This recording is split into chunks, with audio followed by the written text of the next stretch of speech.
He hit some wonderful irons on the par threes yesterday as well, Peter, didn't he? And He did so. He's doing it again today. He's in good form. Second hole. Now Grady there.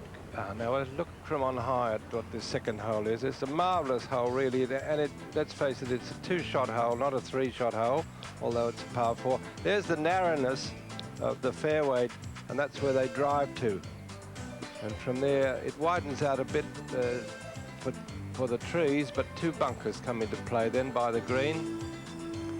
As you can see, quite narrow, and 451 metres. Not a long par 5 by any means, and today these powerful players really making it a par 4. 3 eagles there today. Oh dear, now this happened a bit yesterday for him. Mind you, I'm not too dismayed at this. I don't think the ball should always come back to the bottom of the bunker. Oh dear. Oh, lucky. No, he did hit the edge of the bunker there. Yeah, it's a very awkward shot. That happened to him yesterday a couple of times. Now, going back to that, I think the ball should hold on the slopes of bunkers in championships, not always fall back to the flat. I know you'd like it like that. It does make it a lot easier. The Melbourne bunkers tend to do that. They tend to hit, the faces are very firm. That's right. And they tend to all roll back into the bottom. But that's been a common trait here at the bunkers. If you hit it on near the lips, because I think the moisture we had on Thursday, they just plug right in there. Now, I thought it was Lehman's shot there, but then I'm not down there on the green. But it seems to me he was even further away than Grady was. Well, I think you're right. I think he's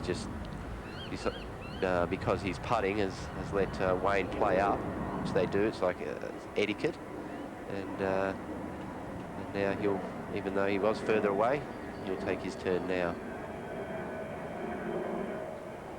Now that's Ogle at the third. Ooh, that's not near enough. No, after his eagle 3 on the second, that wasn't what he would have been looking for. He's going to have to hold a good putt for par there, as Lehman has a long try for eagle 3 here on the second hole. Anywhere down around a metre. Oh, this is a great putt. I'm very happy with that.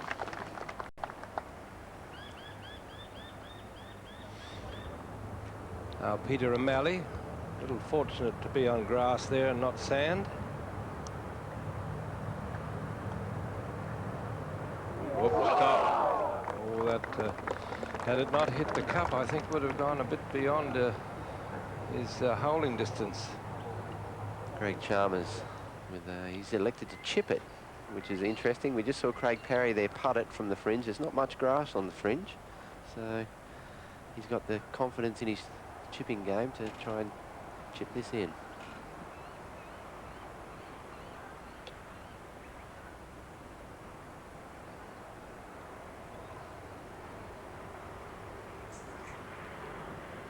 Left it about a metre short. I would have thought with a few nerves, a putter would have been a little bit easier shot there, Peter. I would have gone for the putter any time, but then I wasn't much of a chipper. Now it's Ogle's attempt here to save par. And this would set him back a bit if he misses it.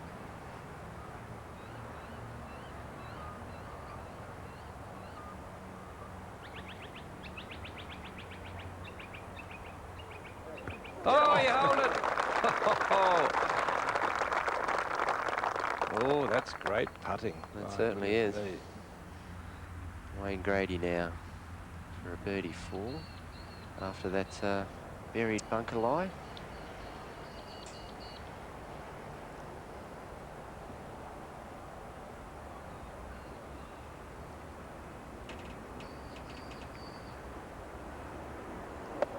He'd be disappointed in making 5 on that hole. Particularly seeing as Tom Lehman's likely to make a 4 and retake outright lead. Now it's Parry's turn at the third for a 2.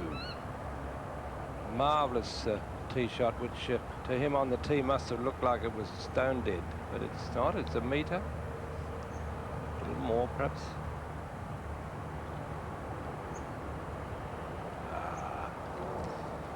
Not enough backswing, just a little kind of a poke or a push. Won't get it. It wasn't the confident speed that he holed a lot of his putts late in the second round and then again yesterday. As Greg Chalmers attempts to tap in for birdie, and well done. That'll settle him down a little bit as he gets to 12 under. And one behind, but about to go two, because Lehman has a very short one for birdie. Good settler though for Chalmers, playing in pretty top company. Lehman the lead again, 14 under. Oh, that all birdies were that short a putt. And a par for O'Malley. Bit of scrambling going on here. Yes, he'd be happy to walk off with par. Let's look at this third and the bunkering. Par 3, 165 metres. Pear-shaped green. Lovely bunkering there. 3 on the right, 2 on the left. The wind across this green today, left to the right, and the flag right over next to the right-hand bunkers. That's the view from behind. Very interesting when the pin's down the front there. It's a very narrow opening to get the shot in, and it causes a few anxieties. Well, it's down toward the front today. Averaging though under par. Now that's very unusual, very uncommon for that to happen. I think it's playing slightly down breeze today, so the players are probably, with a front forward pin, the pin's only on 11, would only have in the vicinity of 155 metres. And down breeze, that could be just a 7 iron for most of these players, and even an 8 for some of the stronger ones. There have been a lot of 2s, or 9 of them actually, and not too many 4s.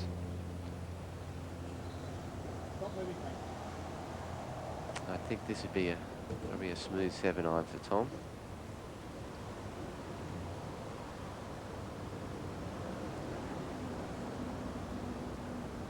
Same routine every shot, and the fly, he gives it the good old Aussie salute that he would have learnt on his trip down under.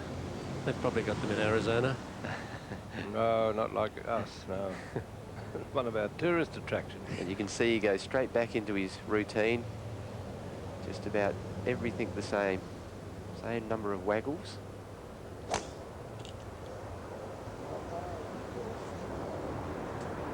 He seems to like it, and what another wonderful iron shot. He just peppers the flag with his irons.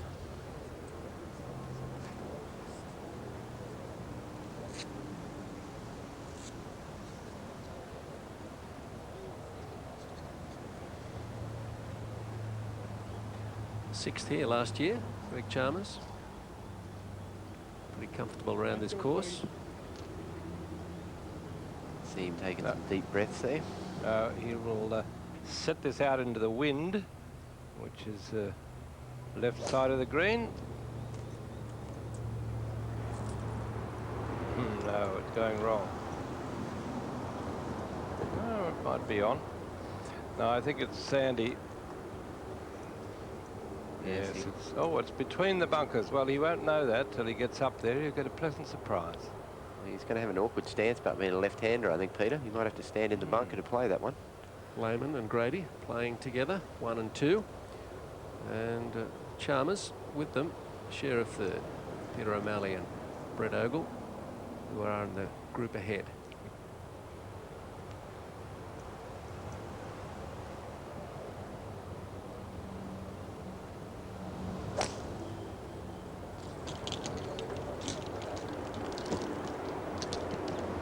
Another great shot. Go in. Native a stymie as well.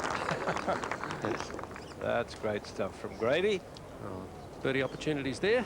We'll let them consider that, and we'll cross over to Karen Ty. Yes, thanks, Steve. With me, I have Andrew Bonham of Queensland, a 5 under 67 today to put him 2 under for the tournament. A nice way to finish after a 76 yesterday. Yeah, yesterday wasn't very pretty. Didn't play very well, but today I just went and tried to do the same things I've been working on, and I hit it quite nicely and hold a few putts, and all of a sudden the scorecard looked a lot better. You had a terrific front nine, 5 under. Yeah, I lipped out for eagle on the last too, so on the 9th, so I could have had 6 under the front nine, so I could have had anything. 2 bogeys on the back nine. Overall, though, the conditions, we've seen a little bit of breeze picking up. How was it for you? Yeah, it was pretty quiet, the front nine being second group out. It wasn't that many people here, it seemed like, but it was pretty good this morning. There wasn't too much breeze, and then we got through about 9 holes and the wind started to pick up, and it cooled it down for a little while, but it's got humid again. So. We're seeing some good starts by the players, Lehman and Grady in particular, so you think we should see some low scores again today? Well, to set yourself up on this golf course, you have to get off to a good start. There's 3 par 5s on the front nine, and the first 2 holes being both par 5s, so you really need to be ready and off the blocks quickly, because by the time you get to the back nine, it's a bit harder to make birdies. So you've got to set yourself up on the front nine. Well done today. The Masters and Cannon Challenge ahead of you, and then off to Asia this year. Yeah, back up to Asia about 3 weeks after the Cannon, so I'm up there for most of the year, so we should be pretty busy up there and get back into the rice. All right, congratulations, Andrew, as we take you back out to the action. You won't get too fat on it. Oh, good for you. All right, the scene at the 3rd hole, 3rd green. 2 marvellous shots there from the leaders, Lehman and Grady. Nearly knocked the flag out of the cup. And Chalmers just a little bit off. Any other green on the course, I think he'd be well on the green putting. But this is a very narrow green, just where the flag is. Hasn't missed it by very much. Now, can he get a stance? Because he's left-handed, he'll have to stand in the bunker.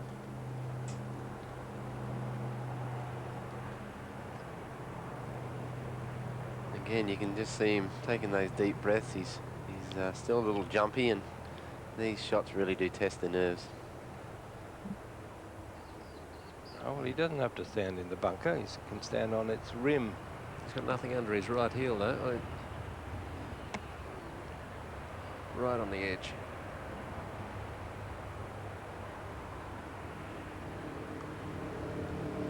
Very nicely done. Might go in. Oh, that's, oh, dear me.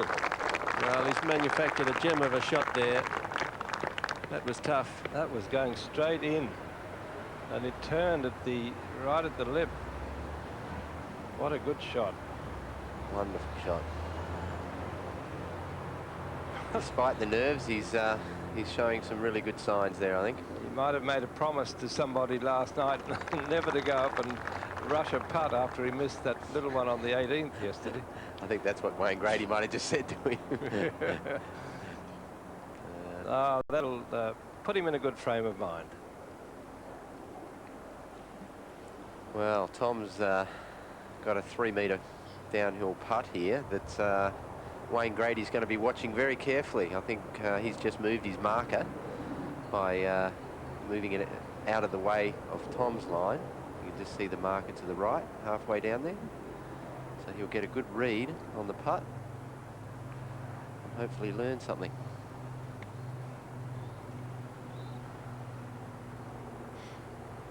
Maybe just playing it on the right lip, and it hasn't moved, in fact gone the other way. So, not a good read, I would venture to say.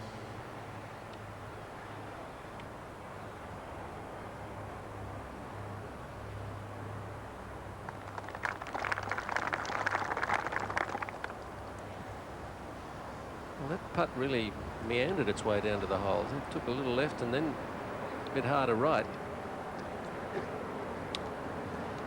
I think he pushed it over there. You couldn't possibly read that to turn left. Score service, if there are golfers you'd like to know how they're doing today. 08 for Adelaide, 8351 8098. All right, now he's had a good look. And he didn't miss too many of these yesterday, nor the day before.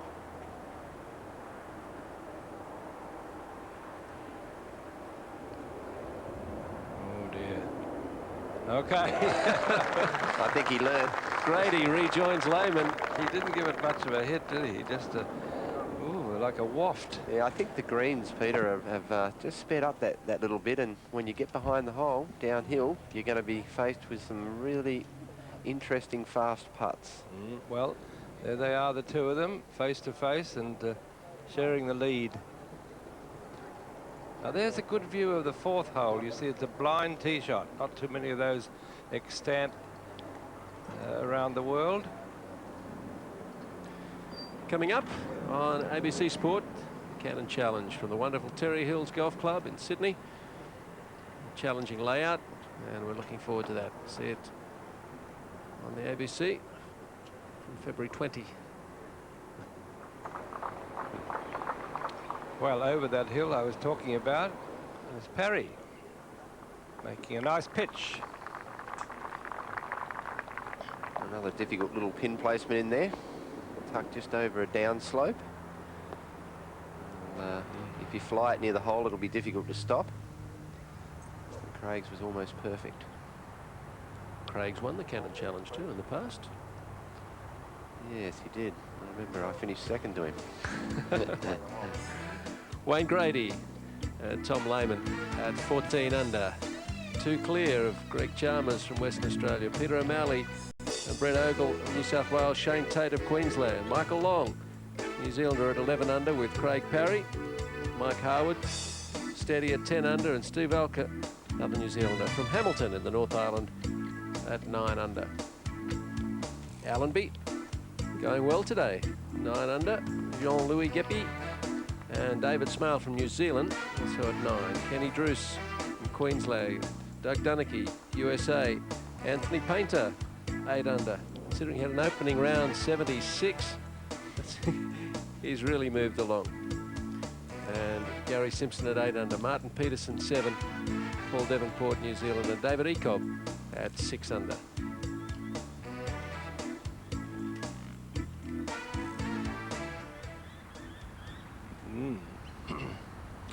It would appear that there's another one of these hanging lies in the bunker. Well, you can hardly complain if you go in bunkers. You're entitled to expect some bit of problem. Yeah, the bunker was there when he teed off. Yeah, you don't get too many buried lies on greens. Well, he's got to go right across the green too with this, and past the flag is another bunker. Oh, well, that was buried in there. Getting a cheer for just getting out. You know, when he takes an almighty swing like that and it doesn't go far, that it really was very deep.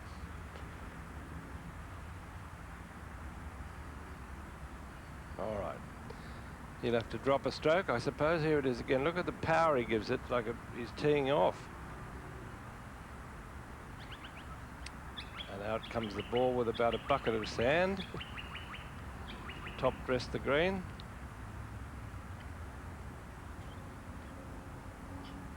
Now, right where Peter O'Malley is picking up some debris is a slope, and it slopes downhill from there to the hole. I went out and had a look at this hole, and it really does cause some putting problems from the front half of the green.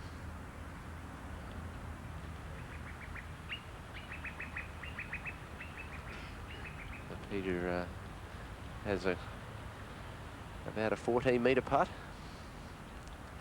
Uphill the first half, downhill the last little bit.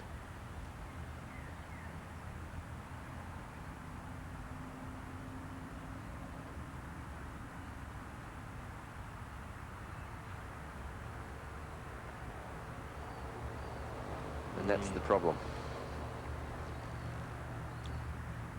Very difficult to roll that up there stone dead from that distance.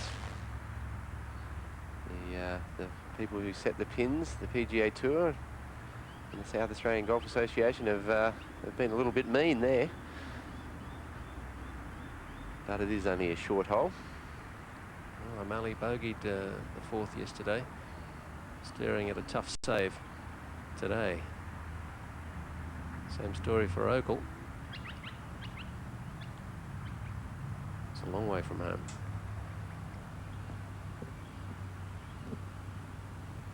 And this putt will be very fast as well. The screen slopes right to left from where Brett is down, straight downhill.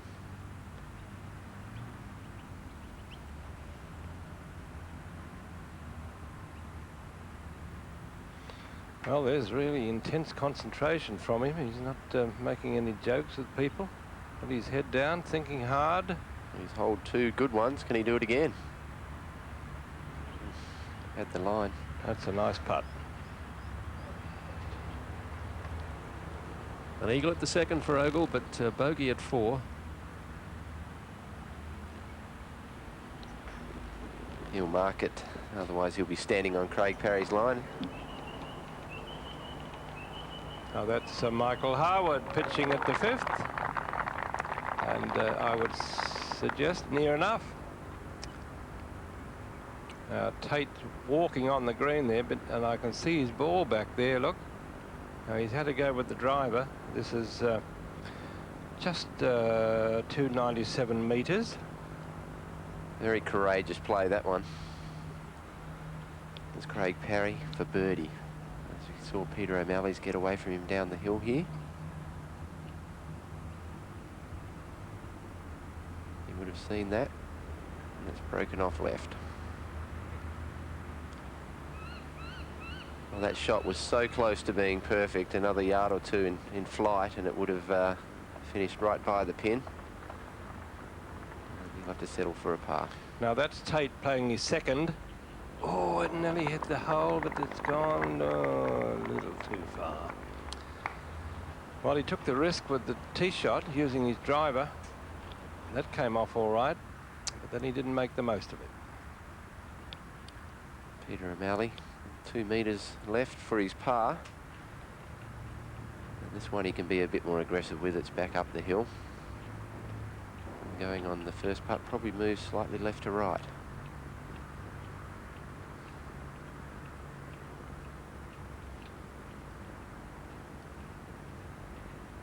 Nice putt. Very well holed.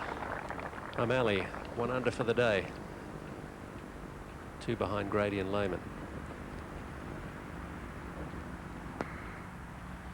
Brett Ogle taps in for his bogey 5 to move him back to 11 under.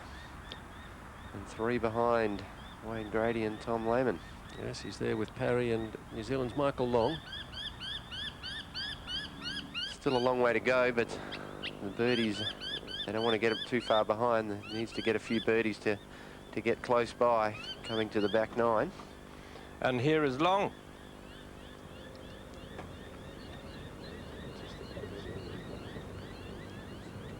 Now this putt for a birdie 3.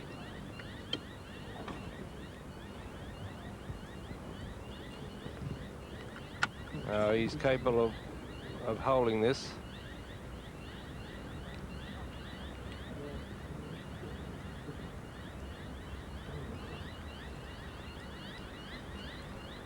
Not that one, though.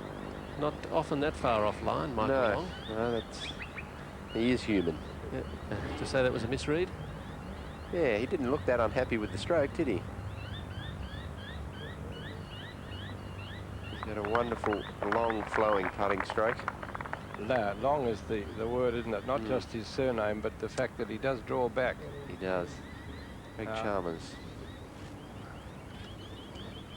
Second shot on the 4th. Like a short iron, and that's a great shot. A bit unlucky. That really backed up uphill, didn't it? It did. Oh, here was Lehman. Oh, that's ominous. It certainly is. And Wayne Grady probably went with the driver down 4. The others would have gone with iron. And this is his approach shot into the 4th. Doesn't look any more than a wedge.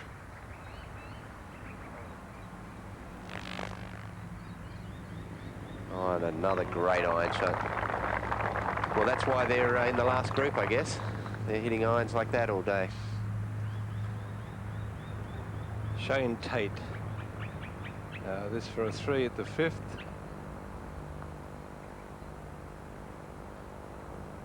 Well, we taped that for you.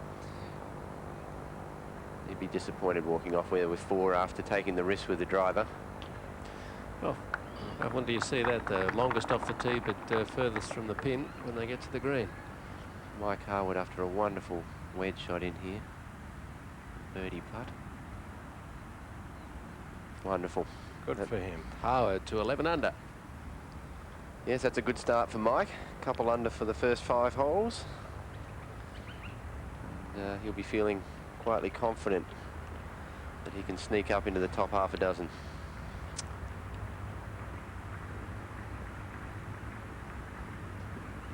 Now you could have a little bet amongst yourselves to how many 3s will there be here at this 4th hole.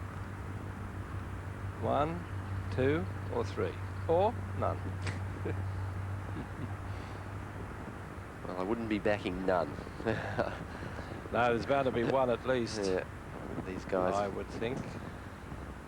When you're in the last group on a Sunday, normally you're holing putts pretty well. Well, haven't been that many today. Only 7 birdies thus far. Well, gee whiz, these guys could add to that.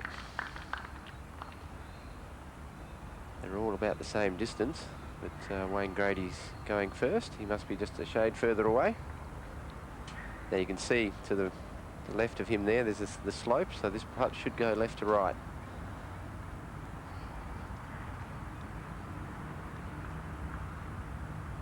And he's taking his time, having a look at it from both sides.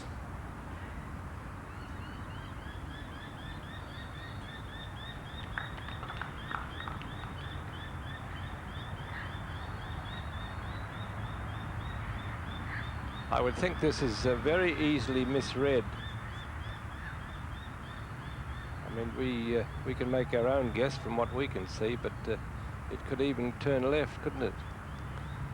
Yes, I think he'd be playing it left to right, but there is no guarantees.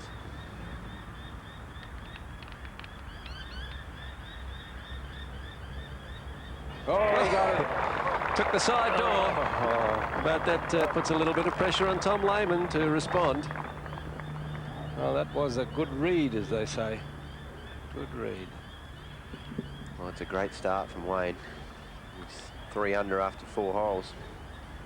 Well, he's giving notice to Lehman, of course, that he's going to be hard to beat.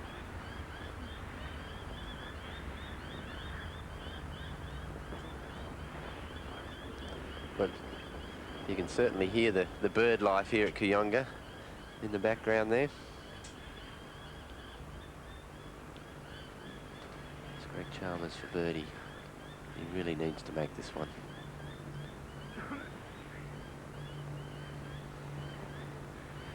And the leaders are starting to put a few shots between them and the field, Grady and Lehman.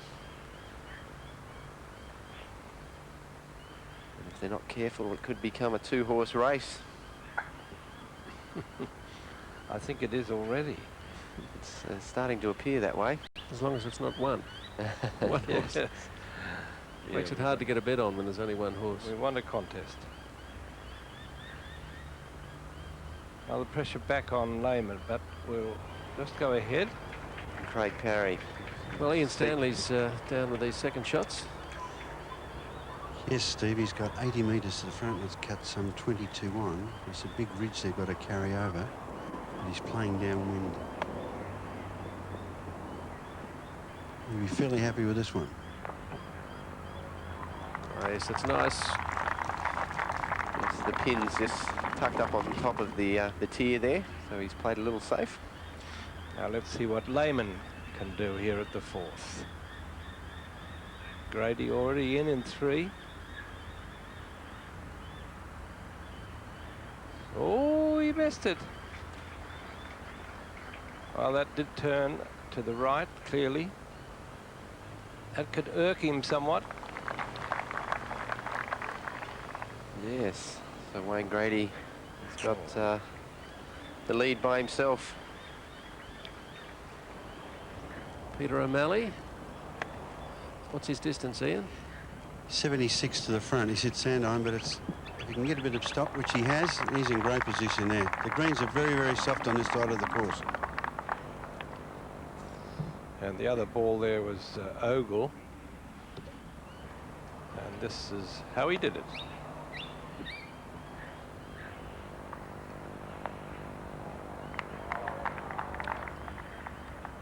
As Greg Chalmers cleans up for his par, but you could see Brett's ball come back down that tier that I was talking about, and he's going to have a very difficult birdie putt. He's got to go up a steep tier to where the flag is cut. Just quietly, there's a very large crowd here today because the group's not only here with this the final three, but they're scattered around the course. Big crowd over at the 9th. Wonder how long since Wayne Grady's led a tournament on day 4. I can't remember. Can you? It's been a while. No, it's good to see. Yes, I'm sure he hasn't forgotten. That was very nice of the umbrella man or girl. Iron from the tee. That's the game plan. That's perfect position.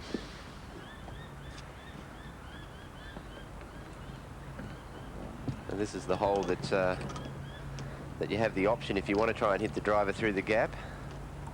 That you can.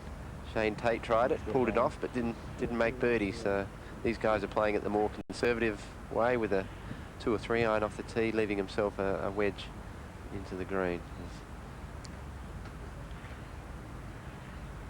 Tom gets ready with his. I would suggest a 3 iron probably for Tom.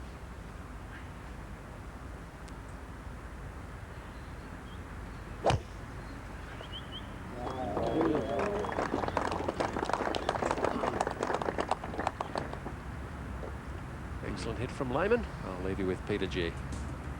Well, here's the 5th as we see it from above. Just 297 metres. Bunker's way out on the right, but the real hole is there, right around the green. Very tight little entrance. Watch Greg Chalmers. His tee shot on the 5th hole, and he's put it in perfect position as well. It really is a pretty golf hole. Huge gums surrounding it.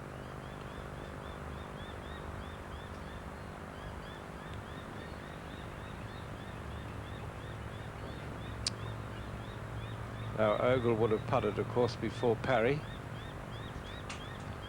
And here's what happened to him. He's got to putt up a step.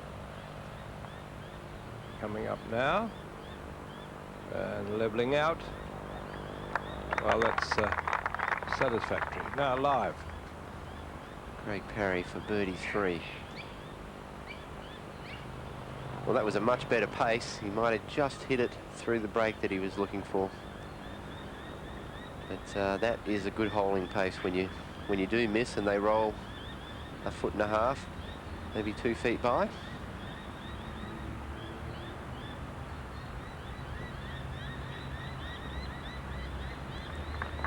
Close Parry, enough. 1 shot picked up today to be 11 under for the tournament, but 3 adrift at the moment of Lehman and 4 of Grady.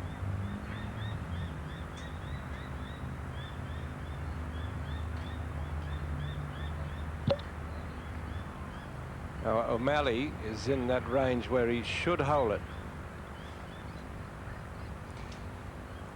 Robert Farley, who played with O'Malley yesterday, said if he'd had the blade working, he'd be leading the tournament, so close as he hit his irons this week. Yes, he really is a wonderful ball striker, Peter.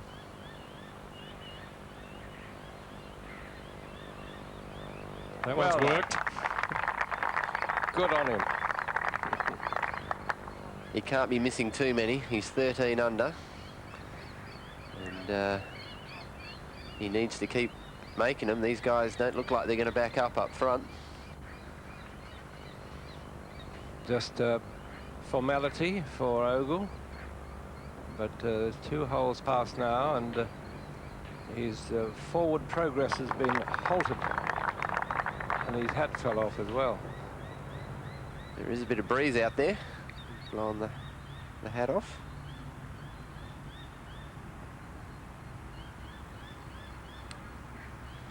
Well, Ian Stanley has been with this group as they've waited for the green to clear, and it looks like our leader to go first. That's right, Peter. Wayne's got 106 metres to the flag. He's going to hit a wedge. The wind has freshened up, but it was interesting to watch Chalmers and Wayne walking down again, having a good chat, and Lehman was some 20 metres behind with his head down. I don't know whether that's any body language that we should look at.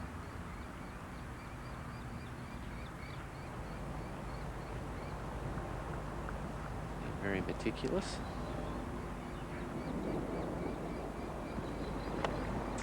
Wayne likes to play a little draw with all his shots, and you can see him setting up just slightly right of the pin. He's overdone it.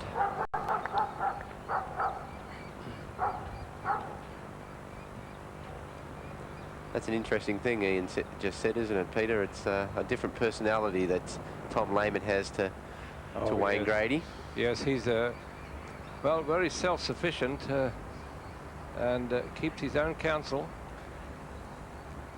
Yes. Mind you, I've seen Grady in that mood too, when he didn't want to talk to anybody. But I think Grady would be giving some encouragement to the younger man, Chalmers. Now this is the sand wedge. It's about 56 degrees or maybe 58 degrees loft. And he usually cuts across these shots. It's a lot of side spin as well as back spin. Oh, well called. There it is. It does make it difficult when you're hitting those shots in, and you know your yardage, but you've got to fly it another 2 or 3 yards to play for the backspin as well. And it was a nice touch from Grady a few holes back when Chalmers went up and tapped in his close putt, and Grady just reminded him of the day before, and they had a laugh, and it seems to have relaxed the young man. That's right, and they both were talking all the way down from the tee shot, but he's hit a great shot in here. And have a look at this for stop. Beautiful. Yeah, that's good. You better not let him. You better not get him too relaxed. He might be threatening his lead there. He's capable of exciting things, is Greg Chalmers. Up to the par 3 7th now. Delightful hole here at Kooyonga, and today the breeze would be helping. Alker is 1 under today. Flag today 15 from the front. That puts it pretty on the upper level, doesn't it? Yes, just over 4 from the left. very close to where it was the second day. Yes. They have to negotiate that bunker there, but with the greens as soft as they are, it shouldn't be a problem in And stopping there's it. a bunker right behind the flag, isn't there? That's right. Okay, Steve Alker from NZ.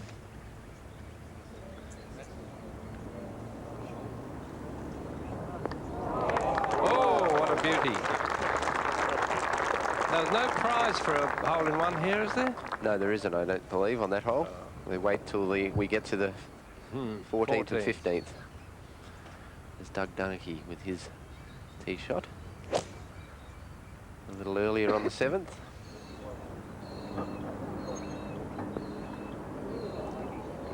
Just half a club too much.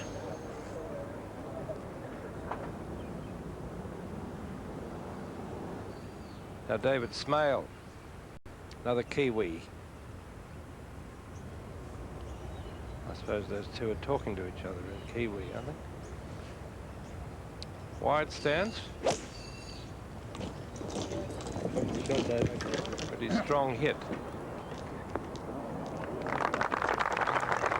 There's some really good golf shots there. And this absolutely delightful par 3. It is just such a pretty hole from the tee.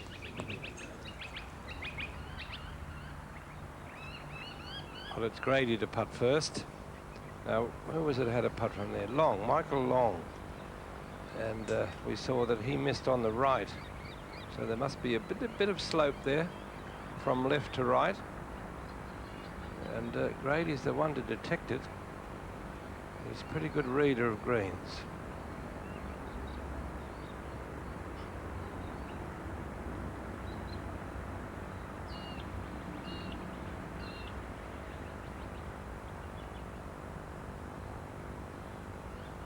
Might do it. No, I'd run out of wheels. I think he was online too. Well, you just have to get nearer than that.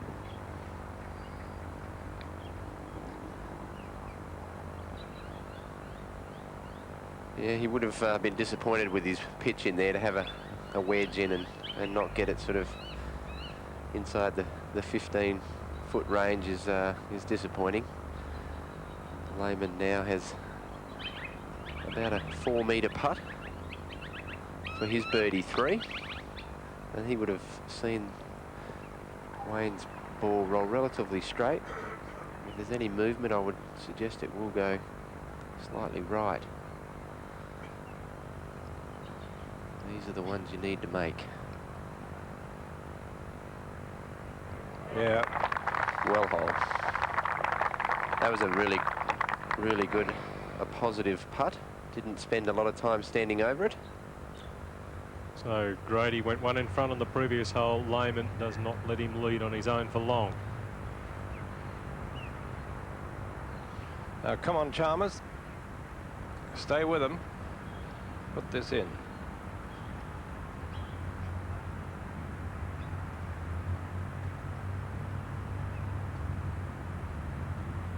I can remember some very talented left-handed putters. Bob Charles comes to mind. Phil Mickelson nowadays. Yeah. Nice putt. Now that's another birdie. Moves him to 13 under. Ogle on the 6th hole with his shot, a blind second shot over that hill in front. Pin is on the front right of the green. Now this will be Dunnicky.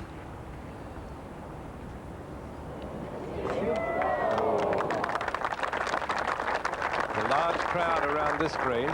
Good vantage spot there. Certainly is. See a lot of action. Now here's Parry. Ian Stanley's there.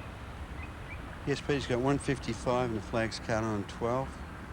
You can't see the top of the flag from where he is. The boys actually have to walk up to the top of the hill to have a good look.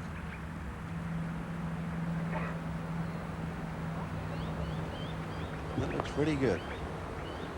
Well, we can tell you it's a little bit too far on the green, but about 10 metres. What's this lie like, are you? It's sitting down a little bit. He's going to have to hit it a little bit low. There's some gum tree on the right-hand side which won't come into play. But he'll be able to see it though, that's the problem. He's got 150 to the front and 12 on 162. And the wind is just dropping and going to and fro, so you just got to pick the right club at the right time. Sometimes that breeze can be more difficult when it's like that than when it's blowing hard. He looked like he picked it very cleanly out of the rough. He has just got it onto the front edge. I think that's all he could do from that angle he was coming in. Now it's the turn of David Smale at the 7th.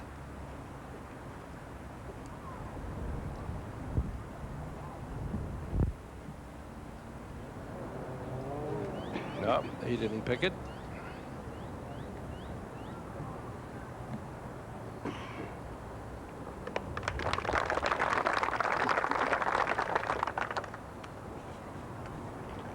Not quite holing the putts that he holed yesterday.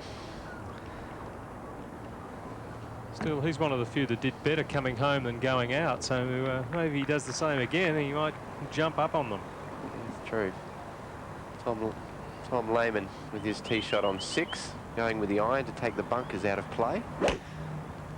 He won't be able to reach those bunkers in the left side of the fairway. And straight down the middle.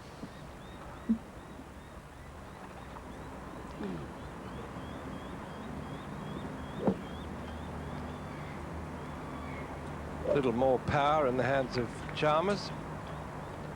Not his driver, though. 197 metres into the wind to reach those bunkers, Ian Stanley tells us.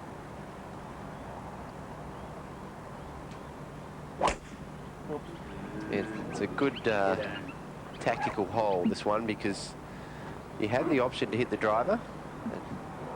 That's not going to be too bad. Not a good shot, though, was it? Wide of the bunkers, even. No, he's got lucky there, really. On some other holes, that would be disastrous. But actually, on this hole, out to the left there, he'll have nothing between him and the hole.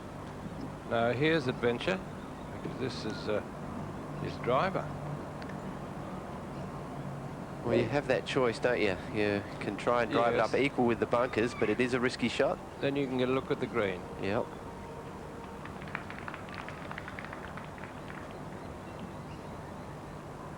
He's obviously driving it well to be taking this club. Feeling confident.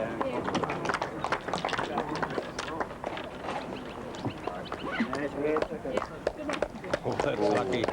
That's lucky. At 195 metres, that one went. Alker. And this for a 2 at the 7th. Nice putt. He's 10 under now, Steve Alker. 5 behind Grady and Lehman. 10 under, only good enough for a tie of 8th at the moment. Yes, it's wonderful scoring. Oh, Malley there.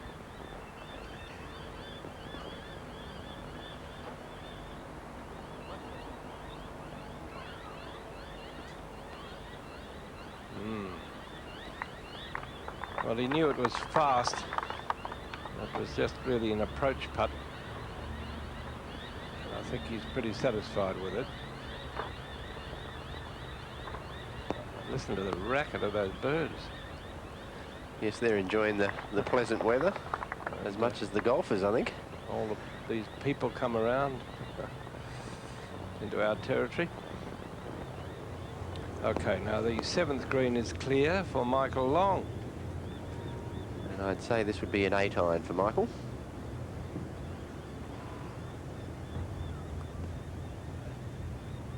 Teed up high, isn't it? It has.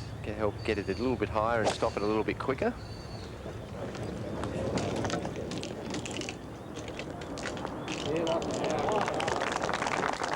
He didn't need it to stop that quick, but he's kept it under the hole. So it's parry from the opposite side to O'Malley, just about the same distance.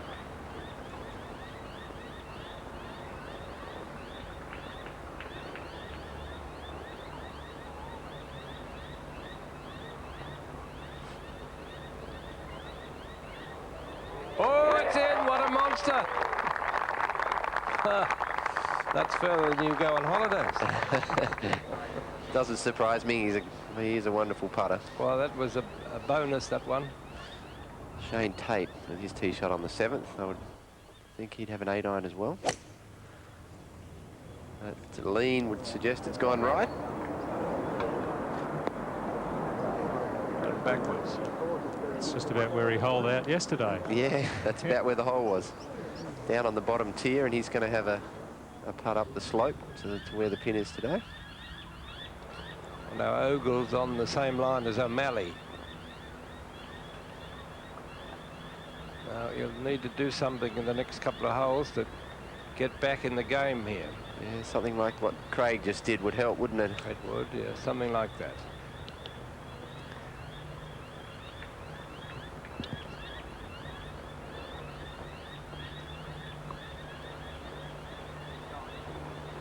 Not this time. No luck there. Yes, even though they're only on the 6th, there's they're starting to get to the point where they have to make some birdies, because I can't see the leaders going backwards in this weather. Not both of them. Not both of them. No. Maybe one, but not both. Harwood.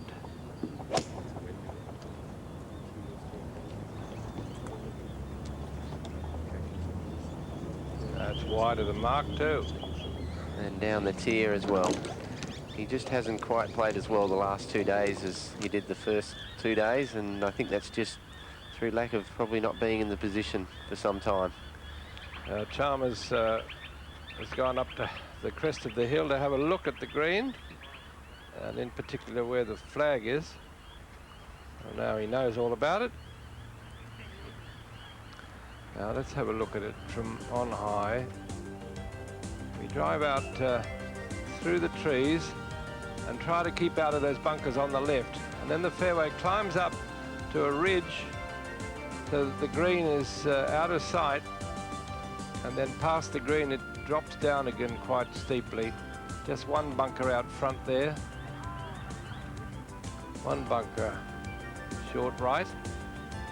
Very clever hole this, and a hole you can easily mess up, as you see plenty of people have done. Ian, a pretty good angle for Chalmers. Yes, he has, Peter. He's got 162 to the front, 12 on. But the wind is gusting up, and he's hit the ball in pretty high, but it'll just make the front edge, I think. No, well, great shot there. Perfect angle to come in at it from over there. Well, he's capitalised on a good break after a not so good tee shot. Yeah, joint leader now. See about a third of the stick. If you watch this man's technique, he really hits across the line to the flag. And I'll tell you in a while, the very famous people have done that in their time.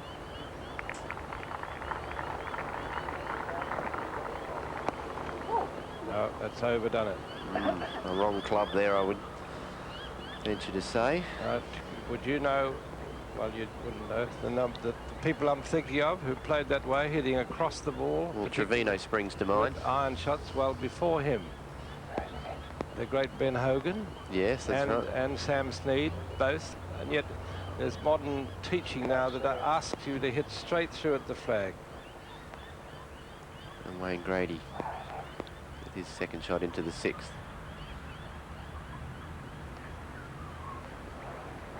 And he's been playing his irons very well. That one just a little long and right. So maybe the breeze there has just made him think that there was more into it than what it actually was. Well, Ian said it was gusting up, but you look at that flag, not moving. That's right. As I said earlier, sometimes when it's, you know, fluky like that, it makes it very difficult to pull the right club. And that indecision sometimes can cause the wrong shot. Here's a putt from Long at the 7th. That's for 2. He desperately needs to look make at this, look at this. Well, I'm never surprised when he holds one. No, you're getting to this point where you almost expect it, don't you? Yes. Nice technique he's got too. Mike Harwood for par after being on the front of the green, down on the bottom tier. Very well holed.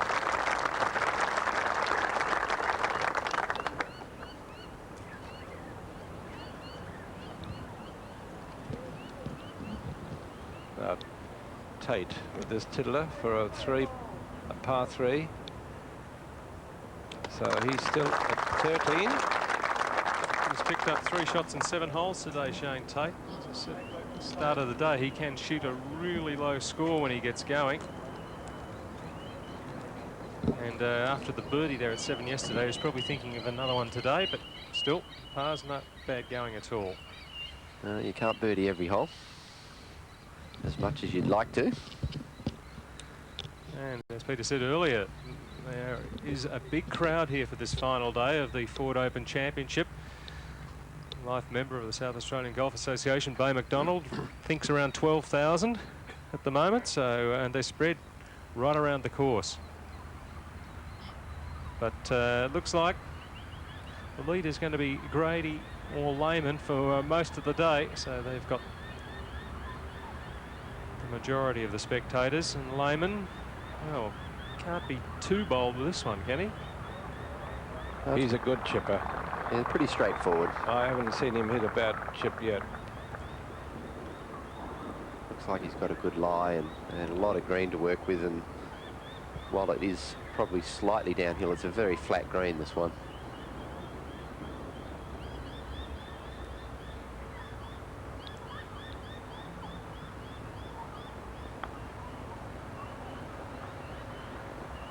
Oh, now that's gone wandering a bit. No, it's coming back.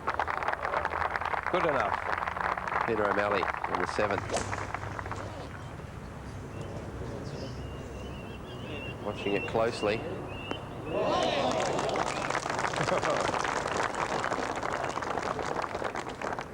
Seems to be a popular position.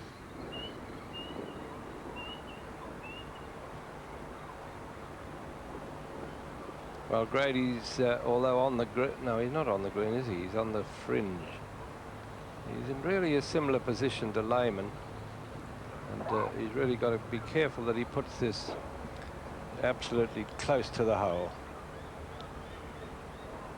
Never mind about holding it, make sure you get 2. Yes, I think that would be his primary thought. Although we just saw Craig Parry hold it from a couple of steps closer on the similar line. And I think he'd be very happy with 2 putts.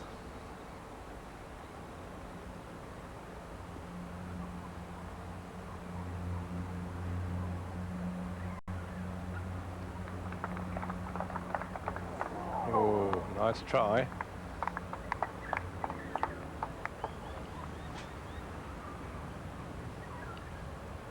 We wait on that. Craig Parry with his tee shot taped before.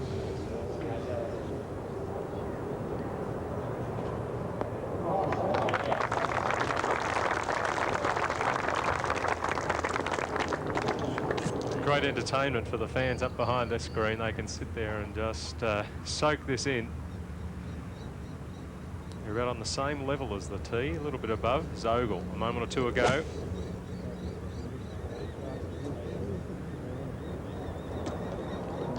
Almost puts it into them. All the same line, those 3 tee shots. Now this is a birdie chance. No. Never started on the right line. Didn't pick it. No. It wasn't a very aggressive putt either. It barely have got there. Yeah, well, he had a good chance there of creeping closer. Yes.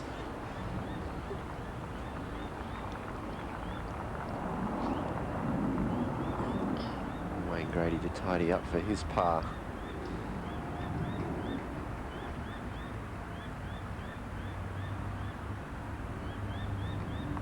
Just long enough to test the nerves, those are. Takes a little bit of energy. Yep.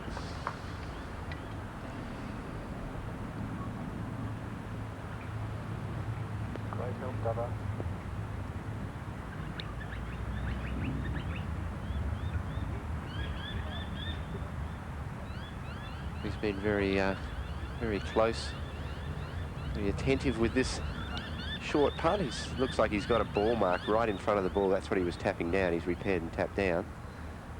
And he's given this his full 100% concentration, even though it is short.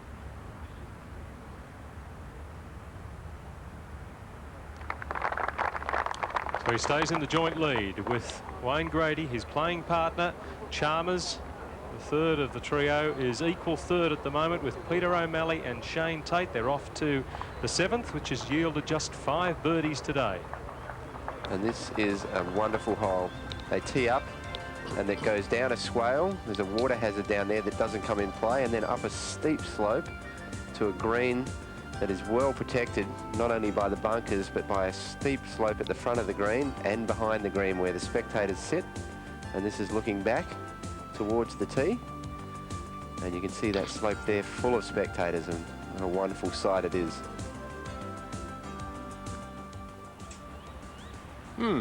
Brett Ogle putted from there. I'm full of praise for his putt, but I would have thought he would have chipped that with a big sand iron or something. But he knows best, and he pulled off a good shot. But no birdie. And really, he's got to make some birdies pretty quick if he's to feature in the final moments of the championship. Yes, as we know, he's capable. There's no doubt about that, of stringing together a lot of birdies in succession, and that is exactly what he needs. He's got some holes coming up. The opportunity. Now this fella can string some birdies together. What was that finish at the Scottish Open? He was 6 under the last 4 holes. He had 2 eagles and 2 birdies, and ran by the field. It was one of those special moments in golf, really. Something that he'll remember for the rest of his playing days and thereafter.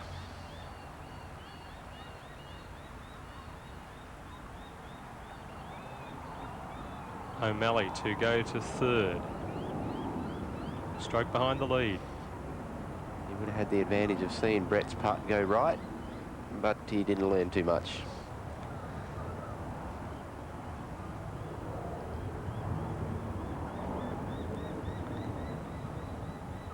Such a wonderful demeanour about him, Peter. He's just so even keel. Very hard to upset him. Well, Parry, a little bit of an advantage, going 3rd here.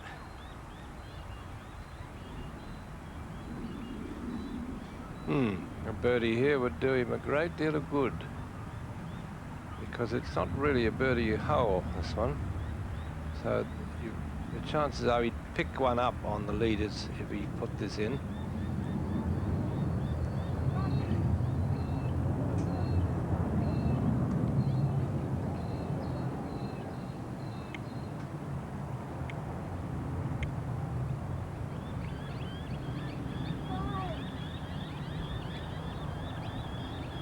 No, he missed on the other side. Well, there's something pretty difficult about that putt, because we haven't seen one player hole from up there. No, the only player to hole a putt here is Steve Alker, and he was a lot closer. A little bit to the right. Yeah.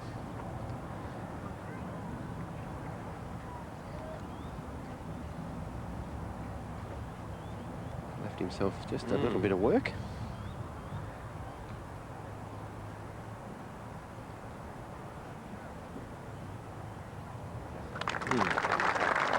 That's the pace.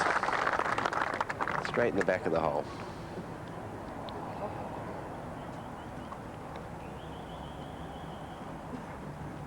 He got off to a good start, and well, he's a couple under, he's lost ground.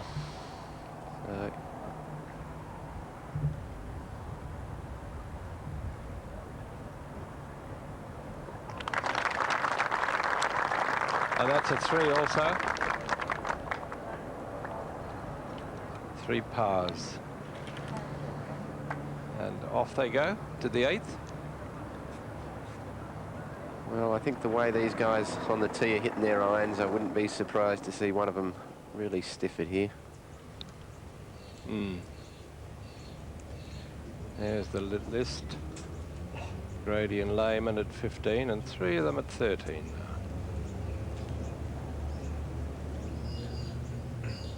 I can't remember a tournament in Australia having so many players at better than 10 under par. All right, Lehman. Characteristic style. He'll just hit across it. Hook some. Hook some, he said. Hook some. The second he made contact, he knew that wasn't on the line he wanted. Yeah, I think he was probably playing to hit a little draw in there to that back pin, and as soon as he hit it, he knew he hadn't drawn it, and it went dead straight. A sign of a very good player, but when his bad shot is 20 feet from the hole.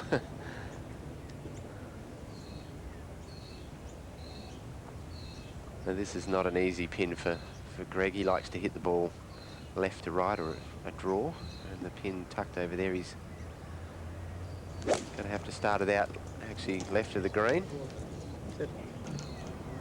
Telling it to sit down. Oh, it's a lovely shot.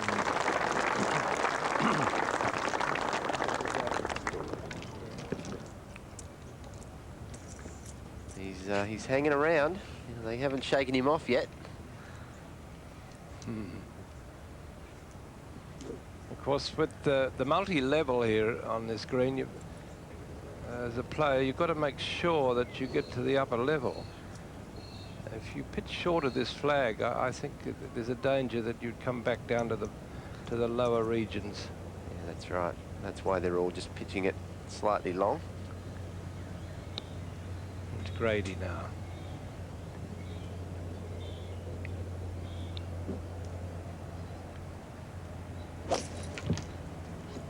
The way he's been hitting his irons, I wouldn't be surprised if this is close. Yeah. Oh, come on. Back.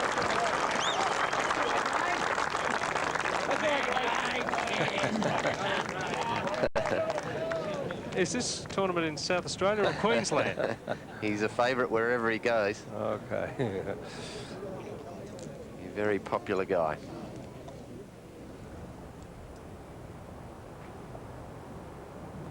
Peter O'Malley with his tee shot on 8. He's gone with the driver.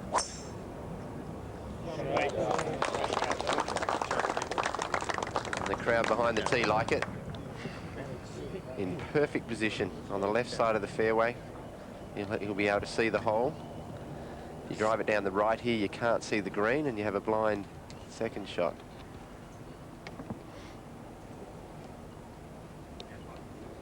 Well, he had an argument with some pine cones yesterday here. Yes, I think he'll be favouring the right today after that.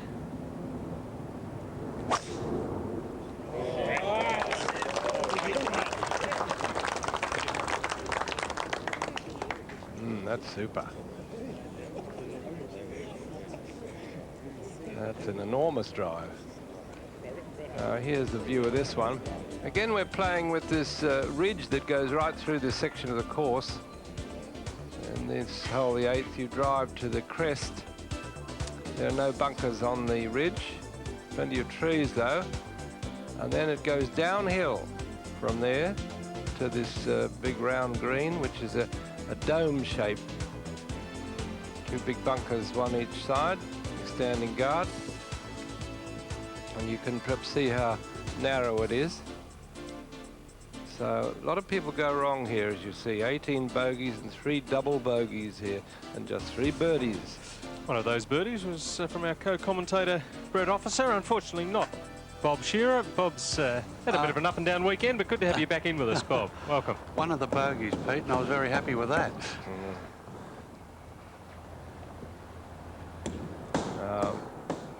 Lehman stalking around there. He's putting across the slope, or across the green, I should say, across this upper level. And since there's no horizon to use as a guide, it's pretty hard to pick this. Bob Shearer, what do you think about it?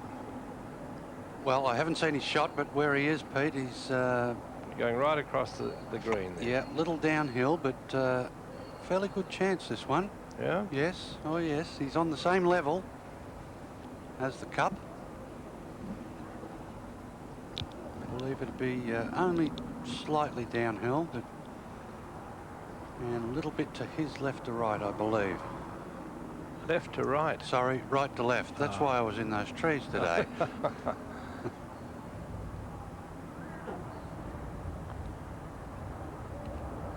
He's hit it for left to right, Bob. See, I knew that. You were right the first time.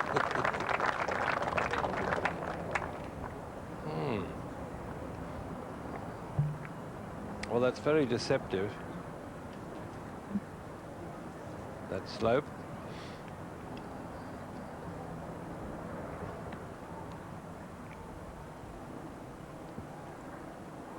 Well, each time he misses a birdie, it gives the others a chance to catch up and go past, but they've got to seize that chance with both hands.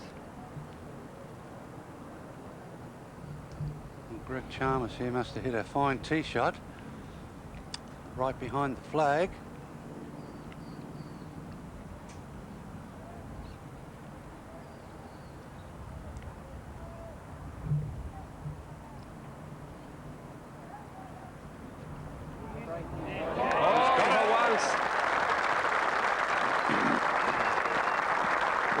I've seen 10 or 12 putts from there, and that's the only one that's gone in, so that's a lovely result.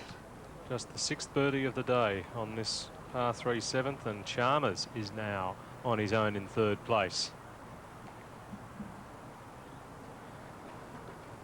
was wondering whether these guys are playing the same course I played.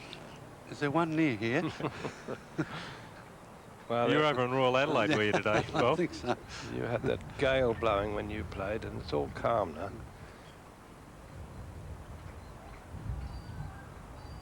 No, he's likely to hold this.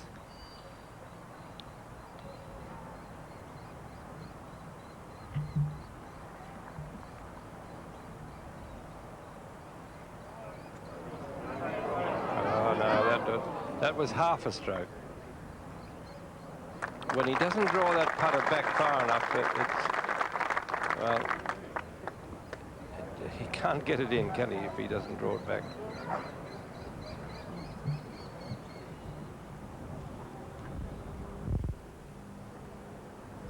A par here for Grady, and almost certainly a par here for Lehman.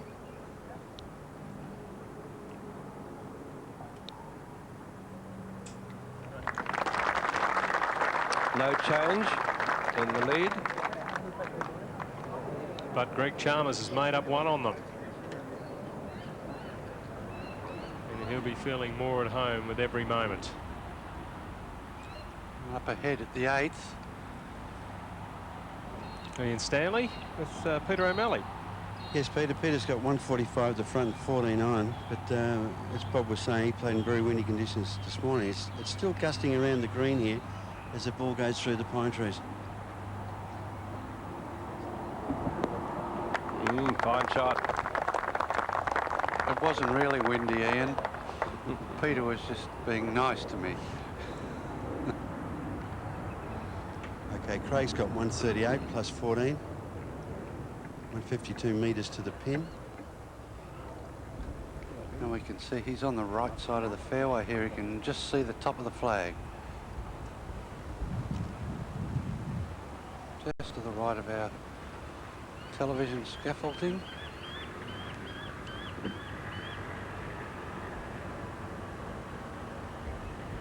The wind seems to be gusting a little bit, Ian, is it? Yeah, Would I be right in saying that? Yeah, it's just it's upsetting a lot of the players. 1 minute you got 7-iron in your mind, and the wind blows up, so you go back to 6, and then you got to change back again, and that's what's happening. Michael Long's tee shot at the 9th. It's very reachable for these players today. The 9th hole, it's whatever breeze there is helping them. Consequently, Craig Parry going the other way here at the 8th.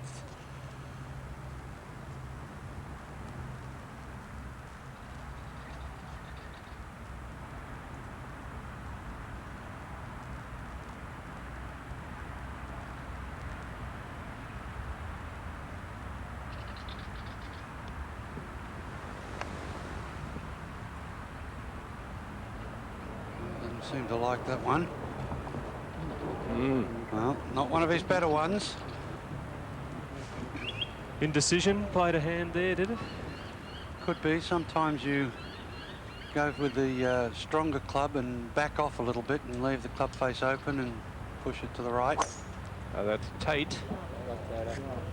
Oh, that looks a good one. Our man followed that very well, jumped the shoulder of the bunker, and now he's sitting very pretty. Ogle.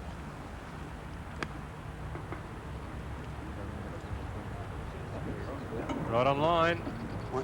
114 metres, punch a little 9-iron there. He was hoping for a bounce, wasn't he? He didn't get it. And if he looks to his left, there's a lovely sweeping view down across the course and over to the Adelaide Hills there.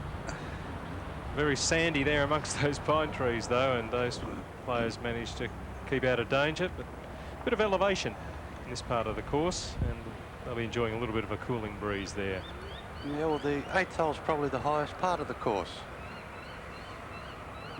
Now you've reminded me, I didn't look at that view while I was You're concentrating. wandering around in the trees there. Back up at the tee, Tom Lehman. Now, this is not his usual carefulness. Just as effective, probably. Good lie on a nice bit of Bermuda.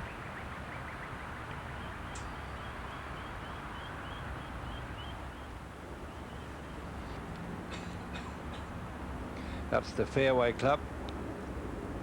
He can get that out a long way too. Now he's driving at the crest of the hill into the wind.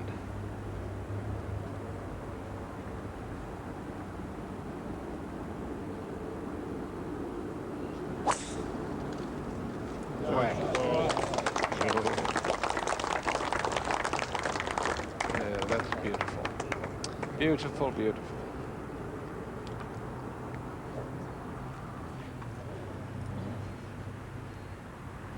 Now Wayne Grady, not as long as Tom Lehman off the tee, so he has the driver.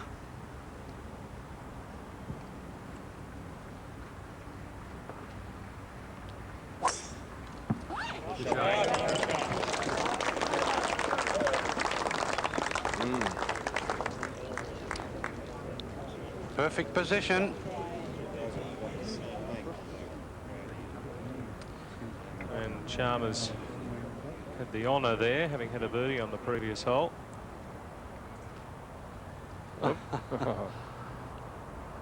Now Parry it is. Making light of a bunker shot.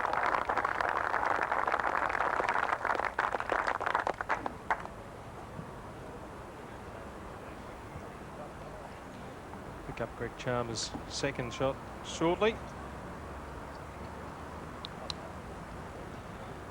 Parry just 3 behind the lead. I'm seeing all sorts of views here, Peter, that I didn't know that were You there. weren't taking time to smell the roses, Bob. That's No. your problem. No, I wasn't. I must admit that. Now, Robert Allenby at the 10th hole, second shot.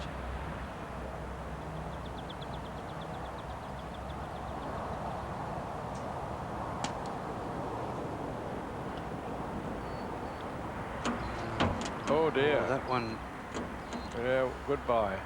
Yeah, he birdied the 9th hole to get to 10 under, but that is not a good position there. Birdied 8 as well, Bob.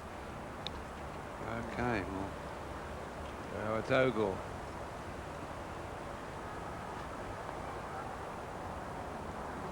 Oh, that might. Oh, it turned. I suppose it had to turn at the end. Slope being there.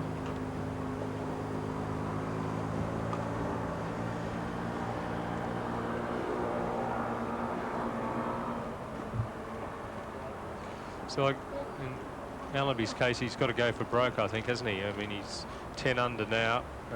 He played the last 9 brilliantly yesterday to be 3 under. You couldn't really hope to get more than 3 birdies coming home. He's still going to come up short, you'd think. yeah, but he's looked like he was over on the left there, and he tried to cut the ball back to the green, and he's obviously hit it straight or even hooked it, and that's desperate position where he is. He'll do well to have a 5, but here we have Peter O'Malley, and this is for a birdie, and he is 13 under, so right in the hunt.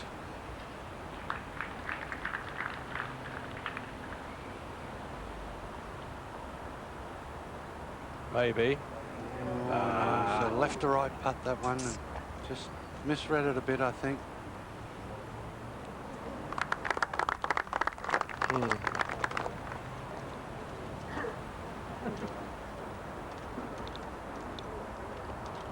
Kim Dillon, his caddy.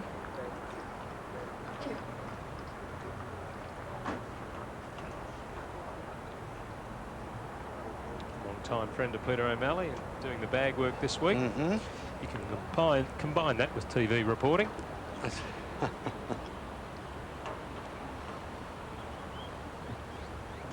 Brett Ogle for his par at the 8th.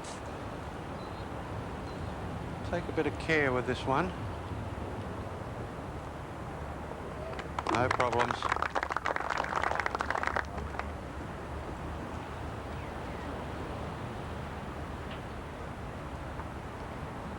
And Parry. Very similar putt.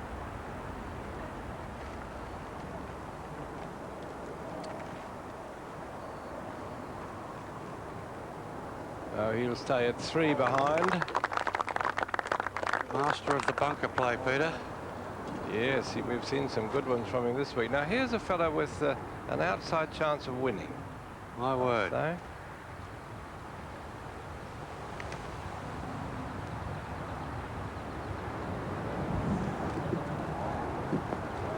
So, top. 2 putts for a birdie. 2. Yeah, the pin today is, as we saw there on that 9th hole, even though these players are coming in with fairly lofted clubs after their drives, difficult to stop the ball near the hole. Yes. Now, we're going to see Grady here on the 8th. We didn't see the tee shot from Chalmers. Where'd that end up, Ian? He's in the right-hand rough. It's in a flying lie, so he's got to be very careful not to get a shooter on it into the wind, and he's got some pine trees to worry about. But Wayne Grady is 150 metres to the front, 14 on, and he's going into a fairly strong wind at the moment.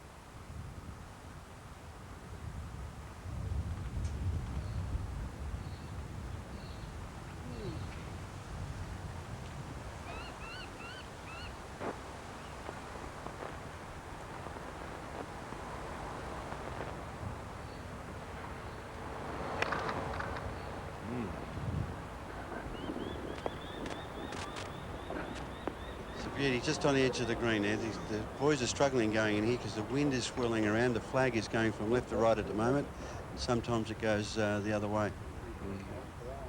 He's got a little bit of a wall of grass behind his ball there, which may not be comfortable.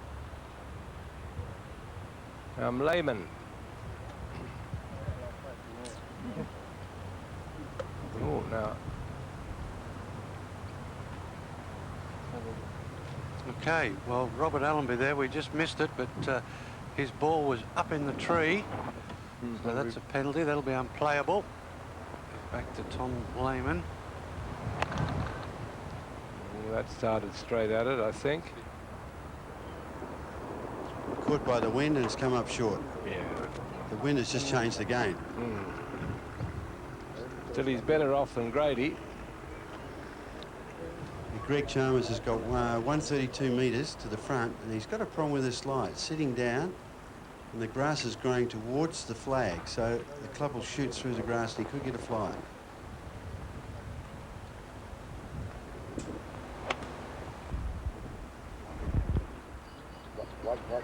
It's out to the left. It might just get over the bunker. No. Bunker.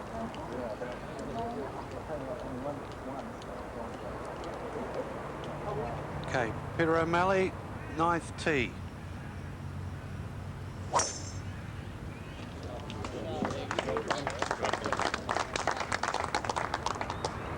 Oh, Yeah, over the bunkers. surprisingly long.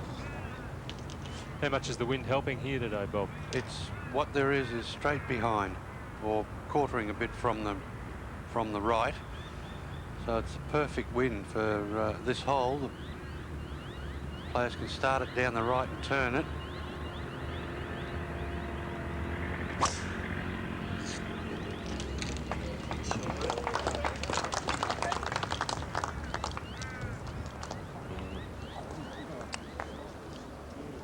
Super drive, that one. This was Craig Parry's tee shot. Off tape.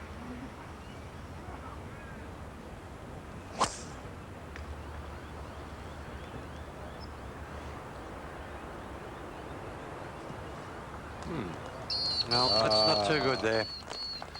Caught in the grass. That wasn't a normal parry shot, that one, was it? No, pretty straight, I think. It probably just aimed at the bunker and thought to fade it off, but hit it straight. But just have a look at the gallery with this last group. Now, Robert Allenby would have had a drop.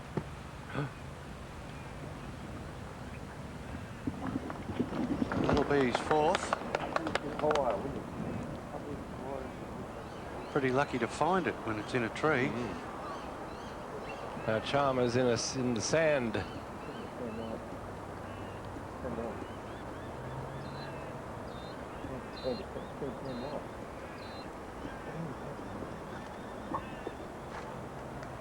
No, not quite good enough.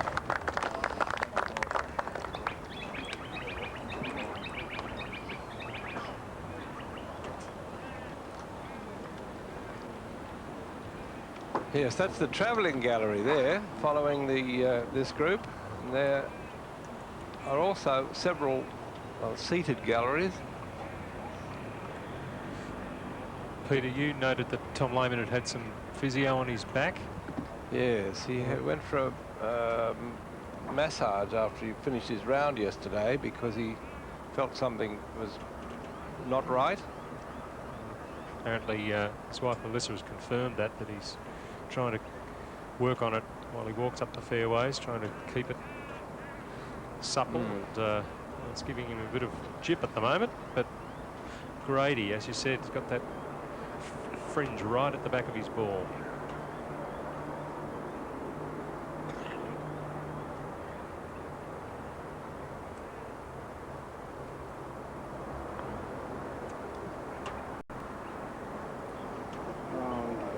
Good. Pretty good.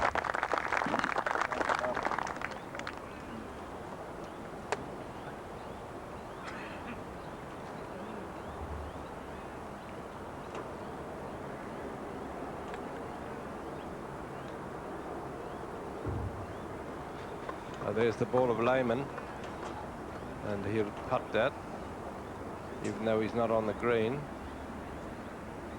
The apron, as we call it, out front there has been cut down very close. I suppose that would be as good as most clubs' greens out there.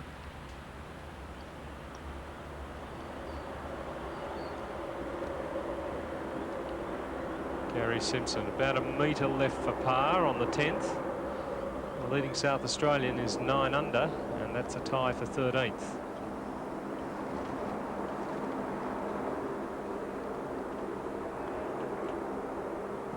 Here it comes. Oh, that. Oh, a bit fast. Oh, that's a nasty one to have to hold. That's a tricky left to right putt, that one he's got himself. Yes, indeed. Now, Robert Allenby. This for a 5. Bogey.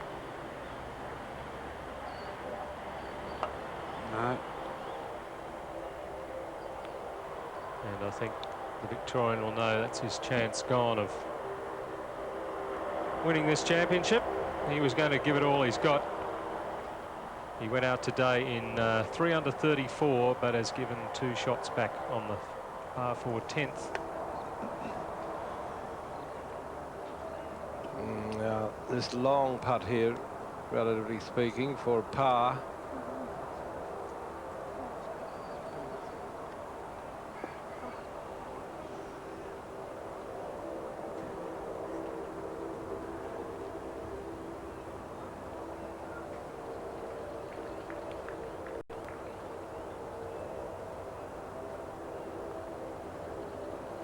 That's a pretty fair try, but alas, not in. Well, he suffered the consequence of that poor second shot from the rough.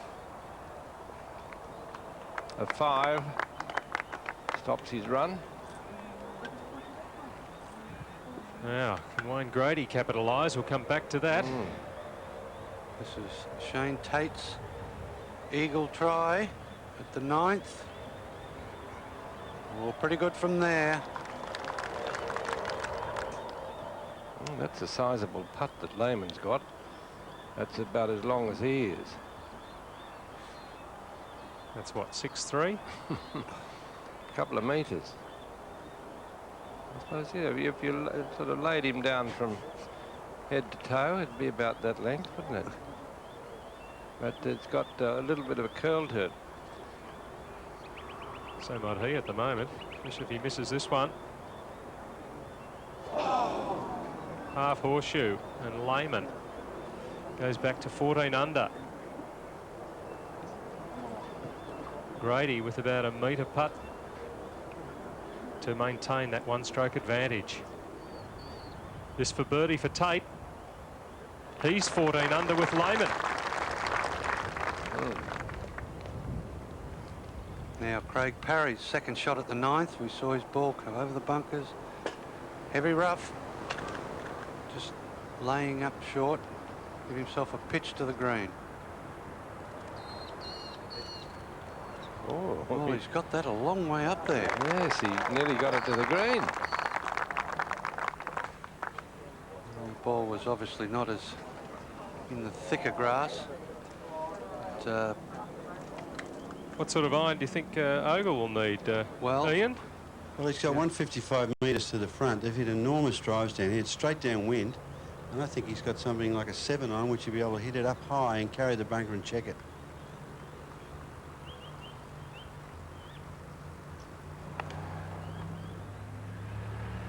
It's well on its way. Straight at it. Oh, what a shot. That's what he's good at, isn't it? Murdering par fives. Well, we're at the turn here in the final round of the Ford Open Championship, and it's getting really interesting. Grady for par to maintain the lead. He's 15 under the Queenslander, 1 in front of Lehman and Tate. Exciting stuff. I'll hand over to Steve Rebellion.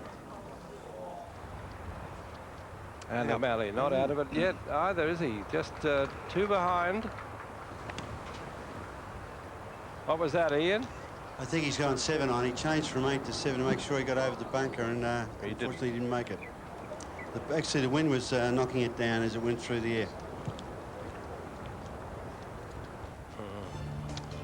well, this is the aerial of this 9th hole. 455 metres, playing downwind, so it is gettable in 2 for these players today. Those bunkers there are around about 230 metres off the tee to get over the. So they're here, the players are here, and we saw Brett Ogle hit a 7 iron, but normally to a plateaued green, the green is set higher than the fairway with 3. Well, the first bunker in the front is very deep, the other 2 deepish. But playing today well under its par because of the light breeze that's following and the calibre of player we have here. 27 birdies. No others. The We eagle see every belongs- now and then. The eagle belongs to David Smale of New Zealand. Okay. Greg Chalmers.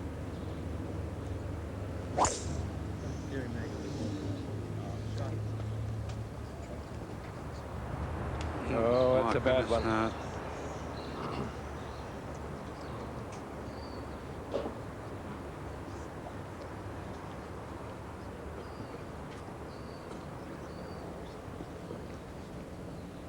Grady would have driven, but we'll show him after we see Tom Lehman.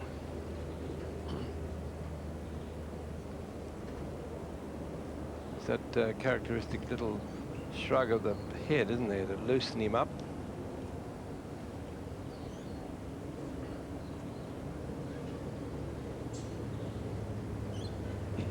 Those bunkers are really perfectly placed, aren't they, there? They are, Peter, yes.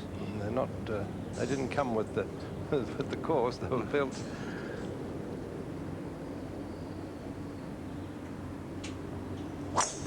Oh, whack. Oh, Lord have mercy. Lord have mercy. Oh, dear. Well, there's one for Ian Stanley to chase. We'll get Ian with his cross-country shoes on. Send him out there. Well, you wouldn't have expected that. Now Craig Parry. Delicate little chip this below the green level. Ooh! Beautifully played.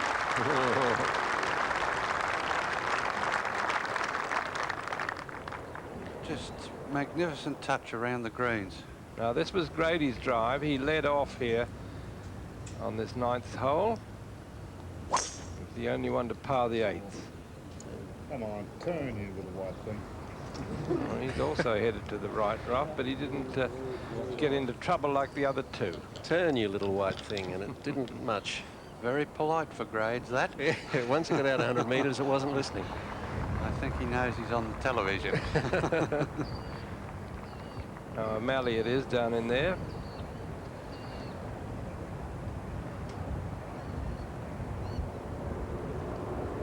Oh, what a beauty. Now, Shane Tate. He's in equal Tee second shot at with the Lehman. Yes. Tee shot at the 10th here. Thinking Bob with No. Lehman in trouble. Well, I think there'll be a bit of a swap around on that leaderboard after the last group's played the 9th, but I think the same name will be on top, and maybe a few in front. Is he in there yet, you think? Peter, there's 6 marshals in there, and as yet they haven't found his ball. It is so Well, thick. There's 2 balls. Yeah, but I haven't found anything in there as yet. Not anything. You keep looking, Ian. We'll come back to you. Actually, I think Peter planted these bushes. They're pretty prickly. Okay. Well, that is a sensation.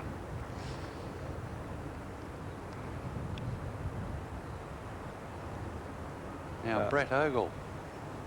Well, some little bug flying around there. This is for an eagle to go to 13 under. Put the cat amongst the pigeons. I think that might be the same as Lehman after he walks off this green.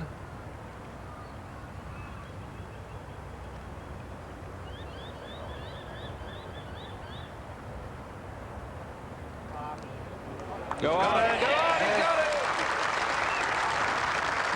He's won this event in 91 and 92. And he's reissuing the challenge, Brett Ogle. Second eagle of the day for Brett. He eagled the second. Now the 9th. Is that right? 2 eagles. Okay. Peter O'Malley is also 13 under, and this for a birdie.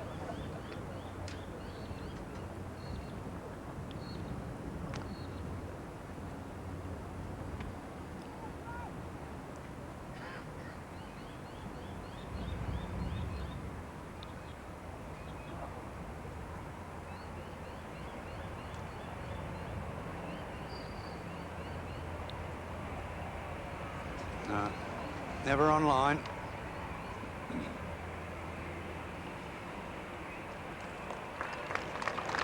Not his best putt. And he goes out in 35.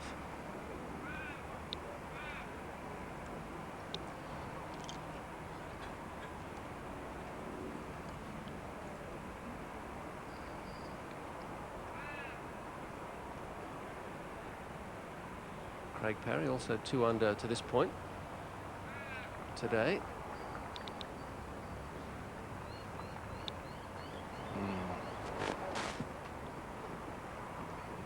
That's the territory in which the search is going on. I think they might end up going back to the tee there.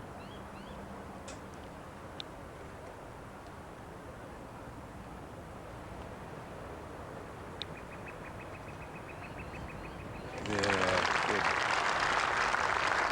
13 under for Parry. So Ian Stanley was just telling me that those bushes are so thick that there's nowhere to drop it anyway. So as you say, Peter, they're probably likely to go back to the tee. We'll catch up with that story again in a moment.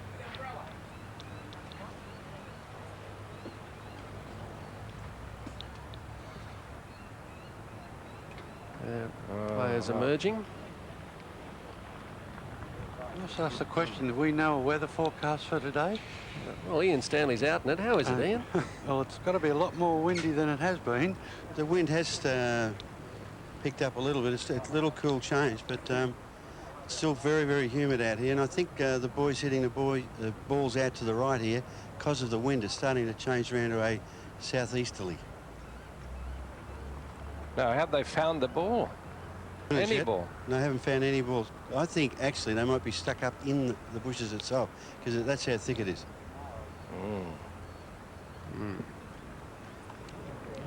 Shane Tate at the 10th, is second.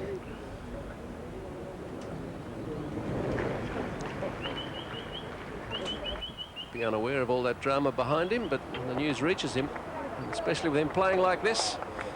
Well, that's an absolute magnificent shot. He would have had almost probably 180 metres from where he was. Well, the wind is picking up. It'll blow people like Brett Ogle over. No, it misses him. It goes round him. Well, it is suddenly very, very strong. This is a miniature storm hit us right now. I think the change was predicted for 3 o'clock, and in Adelaide time, it's just come about 20 minutes early. That's fairly accurate work by the boys at the Bureau. I think Ogle's got a sniff of success now.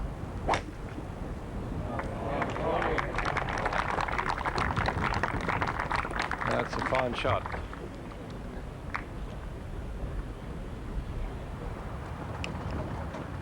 Back at the 9th, it's Grady's second shot.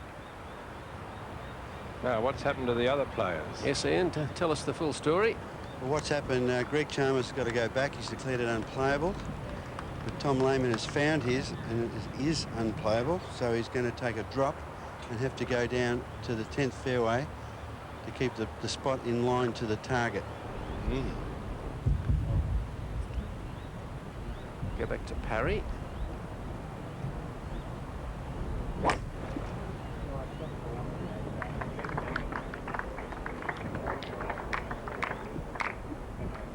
That's all right.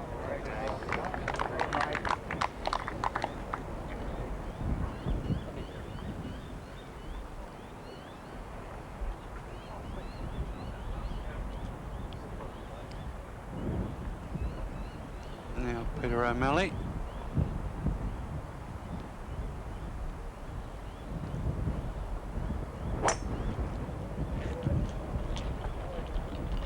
Left by the feel of that, but no damage. Just depends on what sort of, well, no, we can see the ball, so he's got a good lie. That's where Tate was. Yeah. Now, who is that? A lone spectator? No, it's Tom Lehman. No, he's looking for a spot to drop, and I wonder if there's any spot there. I mean, there's no spot from which he could hit on the green, surely.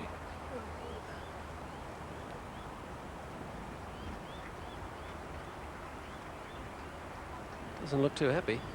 Why would he be? It's taking some time. Steve hit his provisional.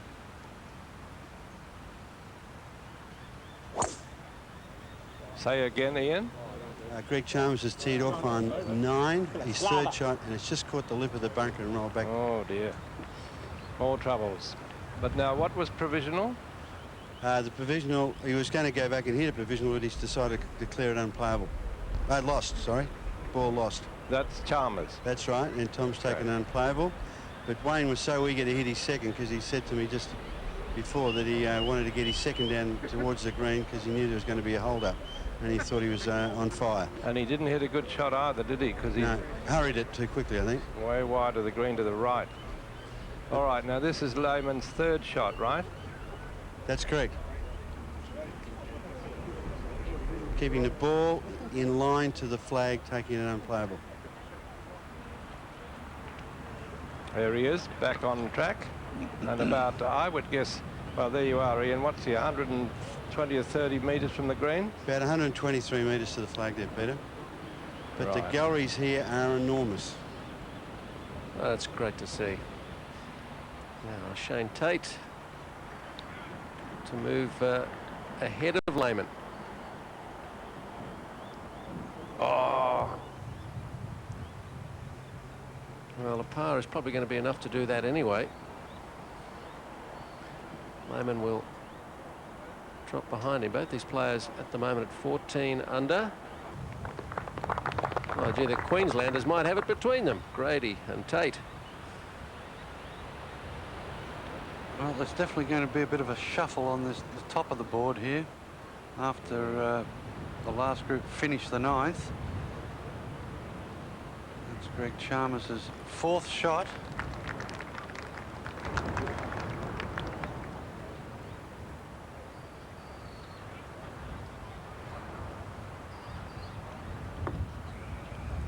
Well, some problems for our final group. Here's Karen Tai. Thanks, Steve. Well, with me is Peter Lonard. And Peter, we see Lehman in trouble on the 9th, but that's one of the holes that's been good for you this week. Yeah, funny enough, it's probably the best hole on the course as far as I was concerned. I think I made birdie there just about every day, and today I made 4 again, so it's good. Finishing the tournament 3 under, I suppose disappointed in a way how the overall tournament's gone for you? Yeah, I was hoping to play well this week, coming into the Masters next week. Unfortunately, my putting let me down a little bit, more so than usual this week. And 3 under, I suppose, 4-round score under par isn't too bad, but hopefully better next week. You've had some pressure on you for a win this summer. You've performed very well, 2nd on the order of merit. So the next 2 weeks extremely important for you. Hoping for those exemptions into the majors. Well, that's right. Hopefully after this week that I'll make enough just to pass Greg to get into first spot, and then it's a matter of holding my position. And I've got Michael Long, who's up on the leaderboard playing well. Craig Parry's breathing down my neck also. So the next 2 weeks are the most important weeks of my career so far. Well, best of luck for those. A round of 70 today. Good luck over the next 2 weeks. Thanks, Peter Lonard. Thanks, Karen. Yes, he only needs $500 to overtake Greg Norman, and he's certainly going to do that today. He's just done that, yeah. Now, this sensational hole, the 9th here, in this last round of the championship. Here's Tom Lehman, 123 metres, playing his 4th.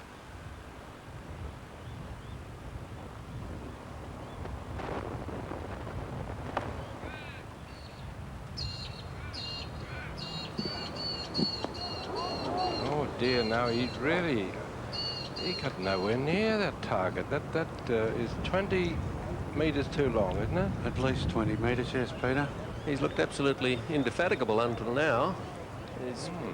What was that one again? Calm. Calm. Oh, thank you. Well, he can't get par without some miracle. Well, we've moved forward. This is Craig Parry, his 2nd shot at the 10th. Now, it's a long iron, probably the best part of, I guess 180, 90 metres to the flag. Straight-faced iron, as you see.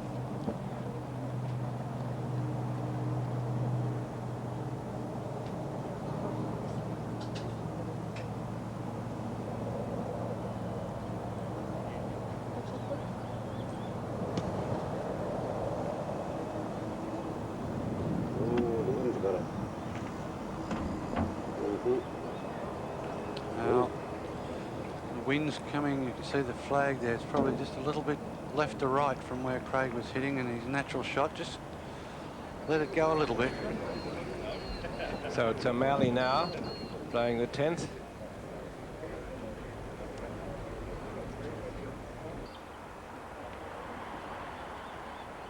That's headed for sand.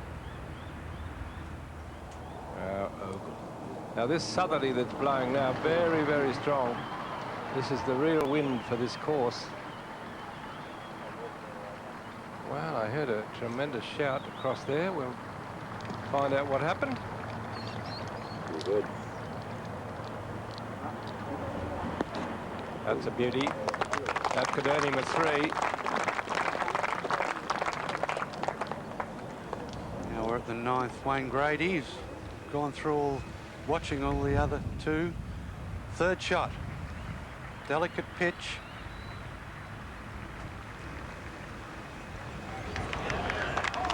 Oh, look out!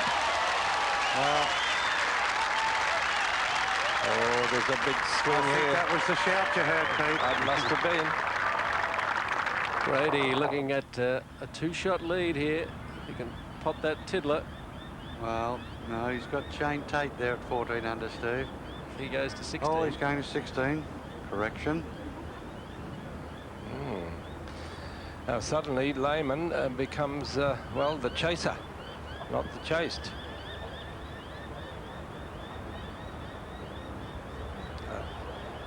Down in 2 for a 6.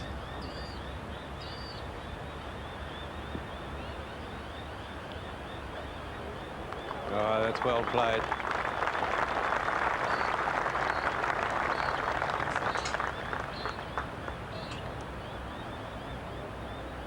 Well, what a shot. I wouldn't have believed that would happen. No. He's so sure in everything he did up to that point. Lehman yet to register a double bogey at the tournament. Now Chalmers has played what, 5? 5, yes, we saw his 4th shot out of the bunker. So if he's negotiated from there to here, he's lying 5. Lying 5, putting for a 6.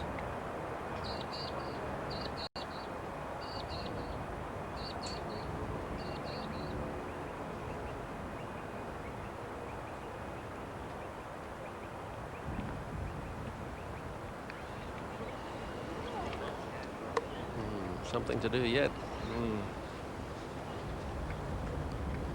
Peter O'Malley, 10th hole, 3rd shot. Out of the bunker. Oh! Well, fine shot from there. Now that's a long putt. I thought that was nearer than that.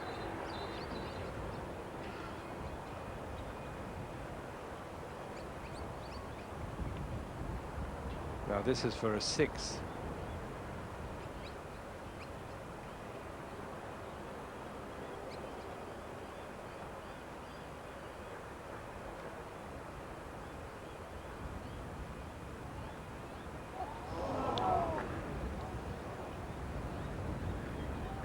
Well, that's absolutely stunning.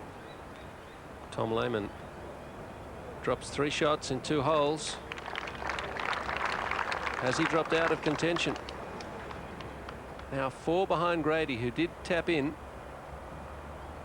for his birdie. Unbelievable.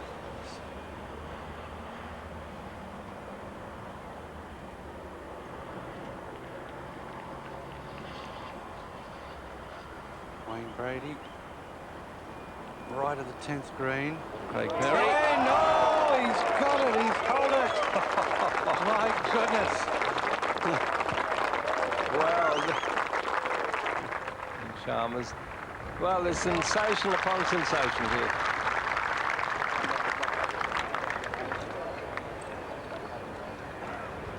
Now here's a replay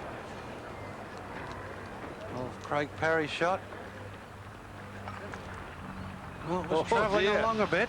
Yes. It was probably 10 foot past the hole, I would think. Yes, I reckon too. Well, Parry has bumped himself up into equal second with this man, Shane Tate. And he's obviously hit a good tee shot here at the 11th. Now this hole's downwind now.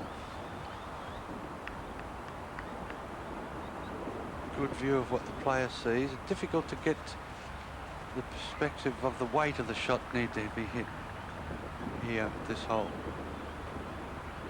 But the pin is in the middle of the green.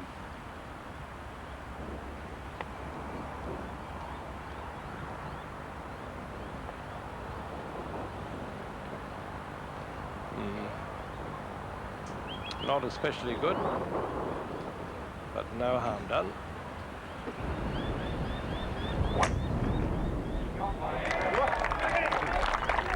He's got some stout-hearted followers there. For Wayne Grady's been saying for some weeks now that he feels close to something special. Maybe Adelaide's going to provide it. It's coming off rounds of 66 and 66. Greg Chalmers needing to settle after his disaster at 9.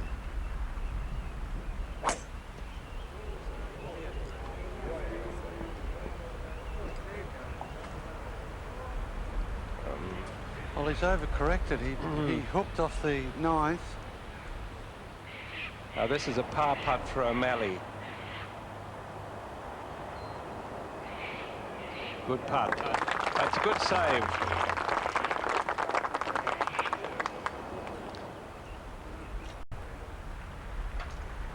What must he be thinking? Well, he's thrown it away. Will I get angry, or will I try to catch up?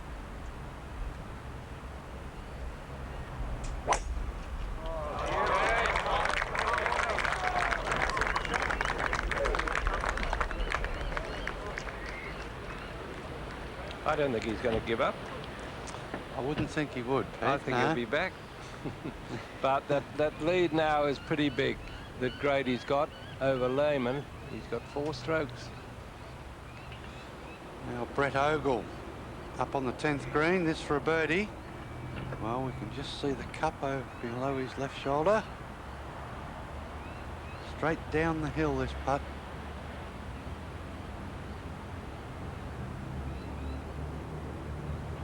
Well, it obviously didn't. Oh my goodness, he left it a little short. He's a bit too tentative down that hill.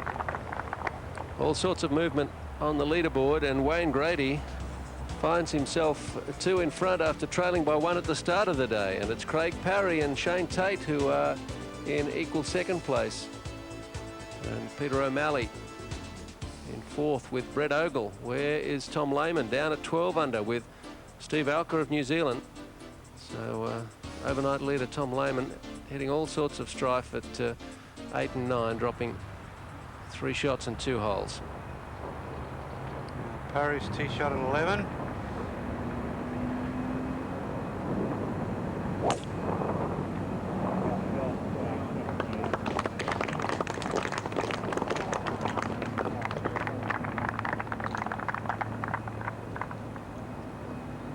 Well,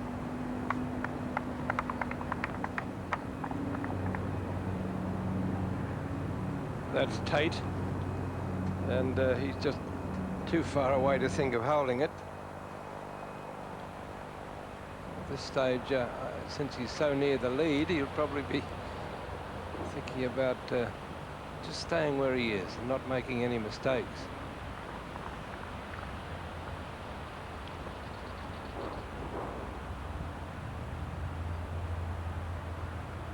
Yes, that's a bit careful. Ooh. The umbrella went. In fact, around the 18th, they've collapsed most of the umbrellas. A couple went for a trip. Absolutely took off. Tate safely in.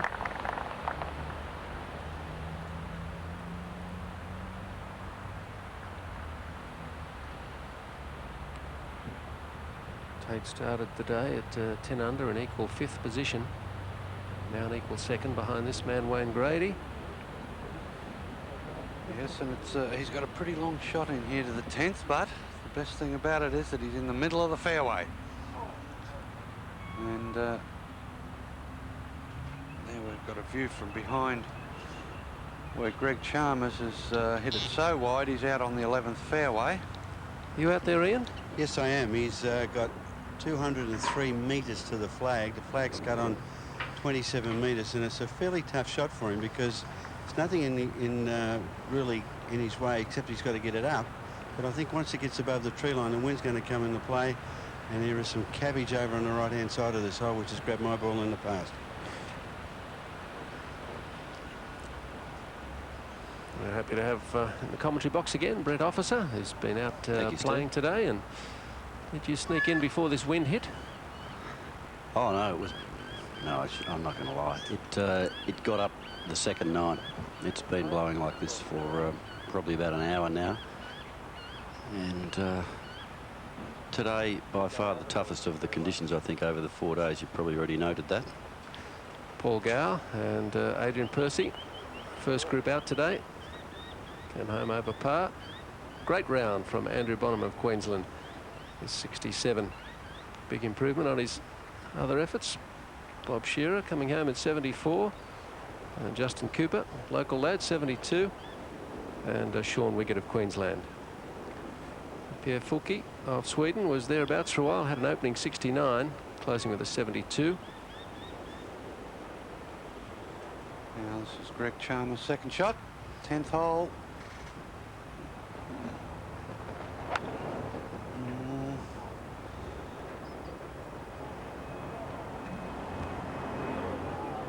Well, that is not in a good position there. You can see Obviously got to come over those bunkers, and it's downhill to the flag. Well, he's out going of that heavy rough. Under a tree. Toing Can and we froing say any more, Brett? between the frying pan and the fire. You've summed it up, Bob. Wayne Grady now with his second shot into the 10th. Straight back into the breeze.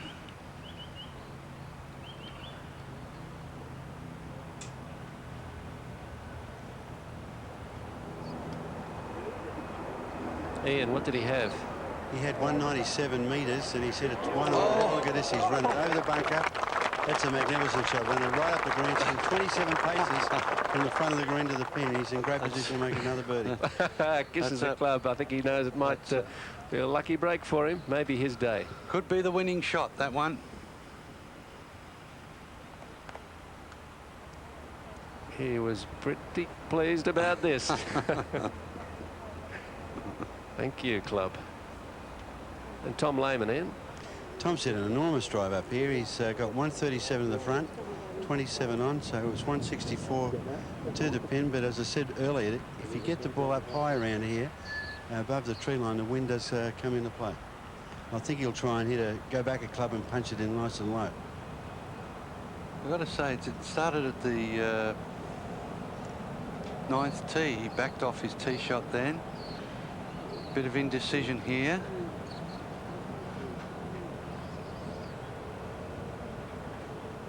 Ninth, he's had terrible trouble driving on that hole. He's hit the drive on Saturday in the left-hand bunker, so no one to hit it out to the right today.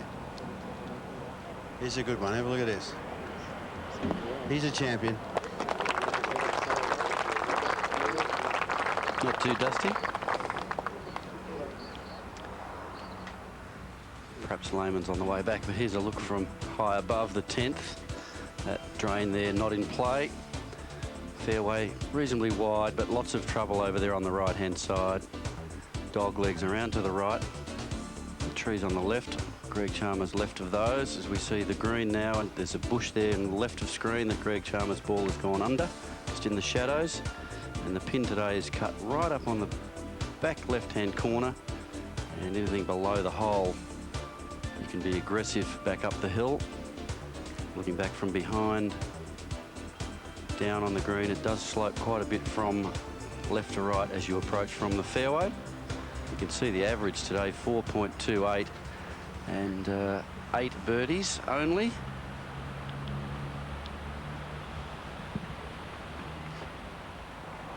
Now we see from behind, Craig Parry's ball did stay on the fairway, so perfect position here at the 11th.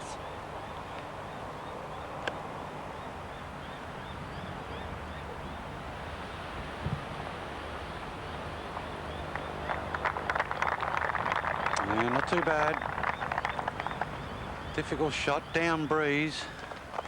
Hard to get the ball to stop. Well, this should be pretty interesting. Brett?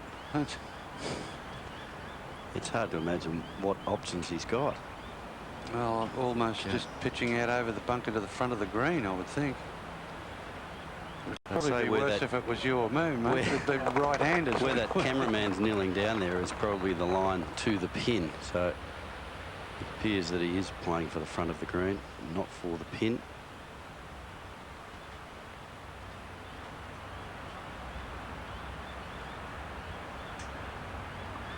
He wasn't trying to do that either. I'll feel for Greg Chalmers.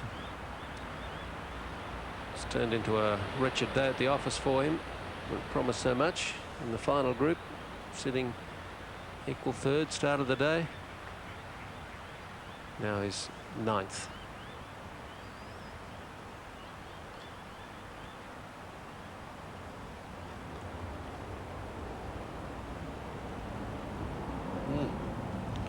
And slipping down, I think, Steve.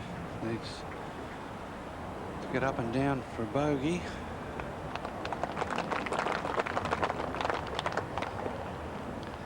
Well, at least he'll have a putt back up the hill. Yeah, pretty... that's about all we can say about his chances of salvaging a 5.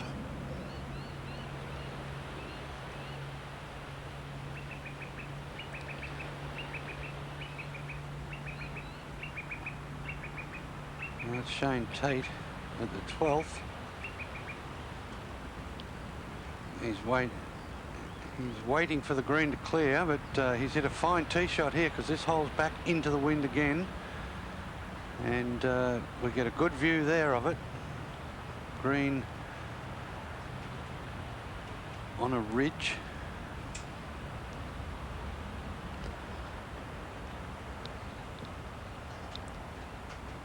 Wayne Grady on the bottom side of the hole here. It's just quite a slope he's coming back up, and he can afford to be very aggressive with this putt. He can start it just outside right lip and give it a real chance if he's up.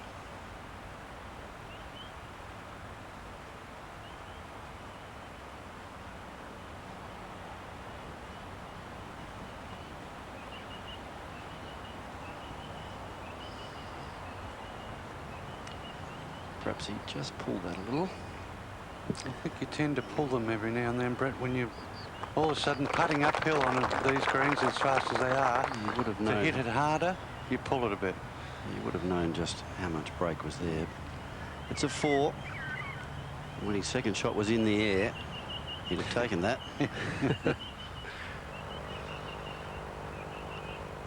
Peter O'Malley at the 11th.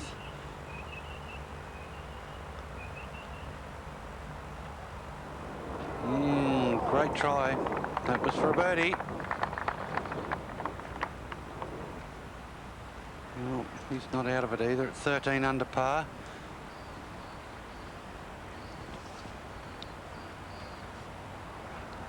Tom Lehman now. Very fast down this hill. Oh, what a good putt that was. I don't know whether it's me or not, Steve, but every time I get in this in the commentary, he lips out. Don't tell him that. Don't. He'll come and hit. Yeah, he'll come after you. He hits so many great putts. Things at least a little back on track for Tom Lehman after bogey and double bogey. Par at 10. I wish we could say that for Greg Chalmers, who trouble is at his shoulder. He's also gone bogey, double bogey.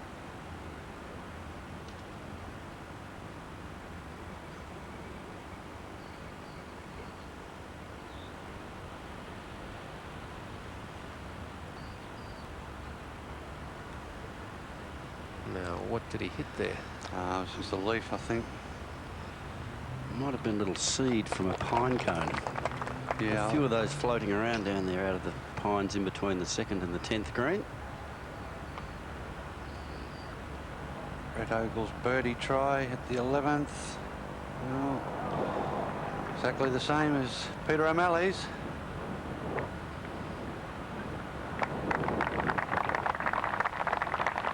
He is an equal 4th place with O'Malley. Craig Parry with his birdie putt on 11.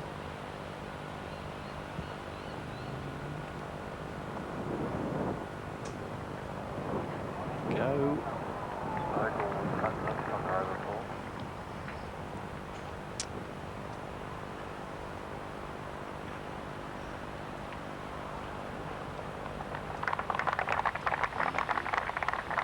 Second shot for Shane Tate into 12.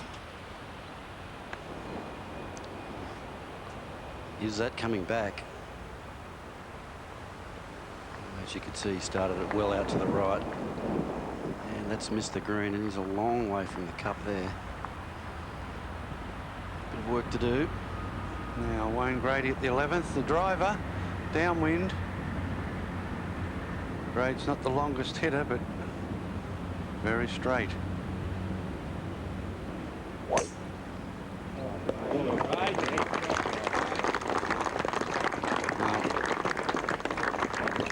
Just feel this crowd wants him to do well. It's been a long time since he's won. Got a few there cheering for him, hasn't he? He has. Forgive him his Queensland origins here in South Australia. I'm sure they also want Tom Lehman to get going again too. And Lehman choosing the 3 wood. which I think is a pretty clever play. Fairway does narrow right down at about the 260-metre mark. No tee. He doesn't need to hit a long drive down here. He just needs to get it in the fairway. And the 3-wood off the ground, no tee is a good play.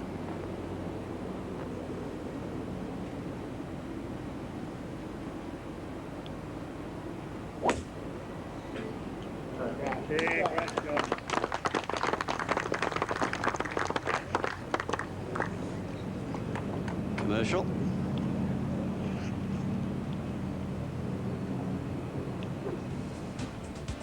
Now, this is the aerial of the 11th hole. 351 metres, but downwind today. As you see, a lot of the players will take a 3-wood or even 1 iron off this tee. Over a ridge, where that gentleman's walking, is a valley. Then up to the green, back up to the green. With the pin today is 25 metres and 6 from the left, but at almost centre of the green. The flag we can see there, and the green is it's a bit further left as we look at it. Playing under its average, probably because it's coming downwind today. Surprises me a bit that. That's Peter O'Malley off the 12th tee.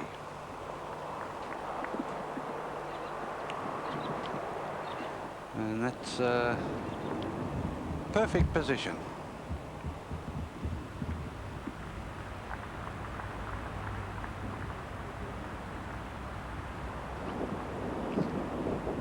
Craig Parry off 12th tee.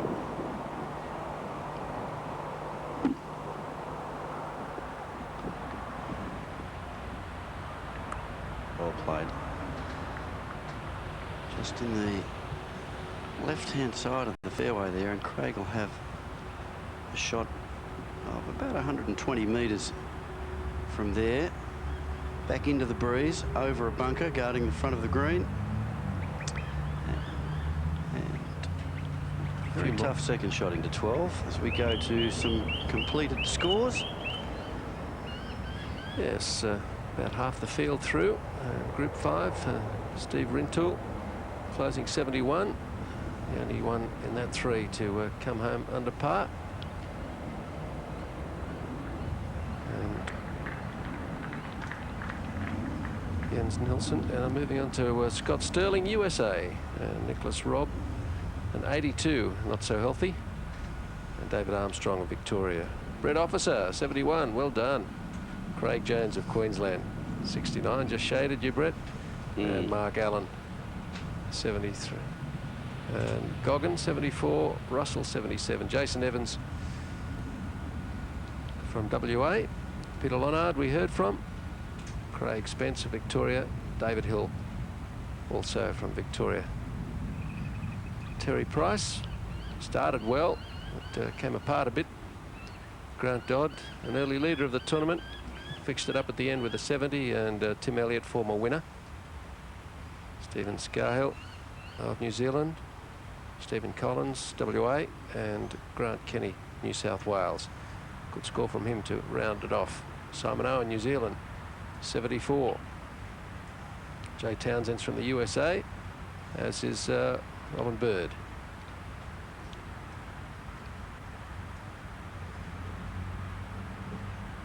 So,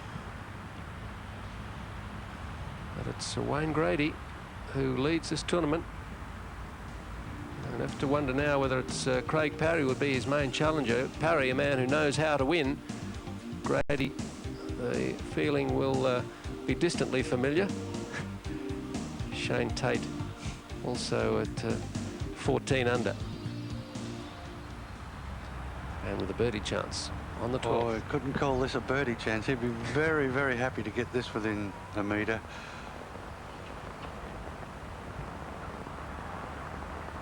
And that's a very, very good putt.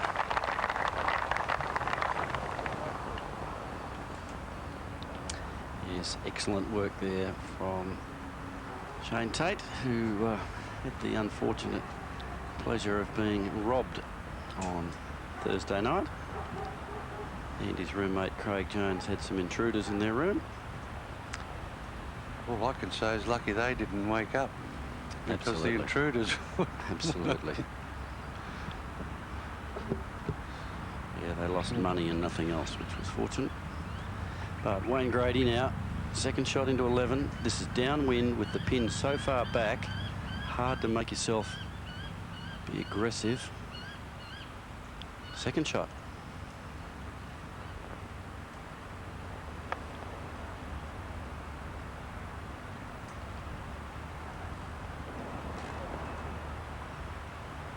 And he just wasn't quite committed there, I don't think. Didn't really hit through the shot. The pin here cut very close to the back of the green, and anything going long and left is virtually an automatic bogey.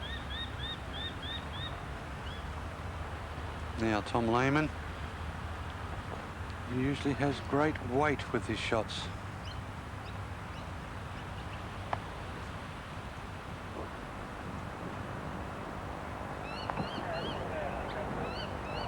And that's no exception. That's a fantastic shot. That's a great shot. Bringing it in on the breeze and then getting that little bit of spin which rolls it back towards the cup. Here's one man who's really going to be trying 110% on every shot on this back nine after his disastrous finish to his front nine. Almost birdieing the 10th. Now with a great chance for a birdie here at 11.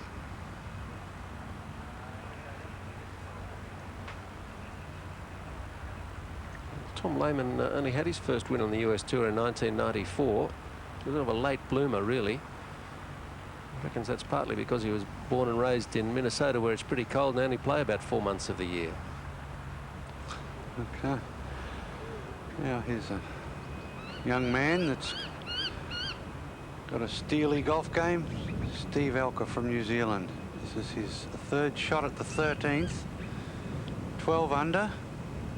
Got to say he's not out of it and post a score.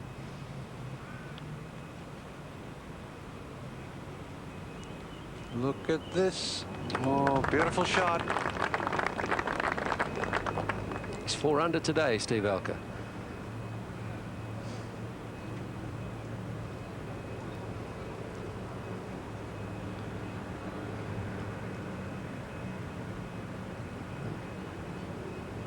Mick, his caddy, also from New Zealand, telling me he's carried the bag for a couple of Japanese players last year who won tournaments. He did all right last year. Yeah, oh, big Mike, yeah.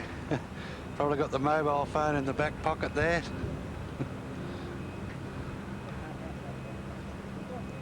Doug Dunnicky. Delicate little chip shot from over the back of the 13th green. And he's it was delicate, wasn't it? He's dunked it or chunked it, and he's taking no time at all to hit his next one. I've got to say he must be not having the best of days. Well, like Tom Lehman, he took a 7 at the 9th. Only 1 over today. He was 1 over. Yeah. Thanks, Bob. Fair call. I can sort of relate to those 7s and the 6s I can see there on the board. You didn't have any today, did you? I started with a 7. Craig Parry, second shot into 12.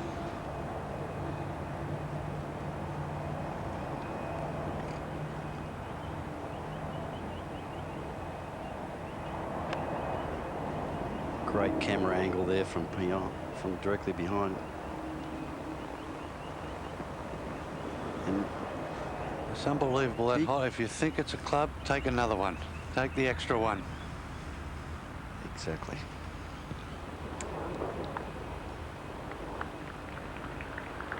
Wayne Grady's putt for 3 at 11. Come on, come on, come on.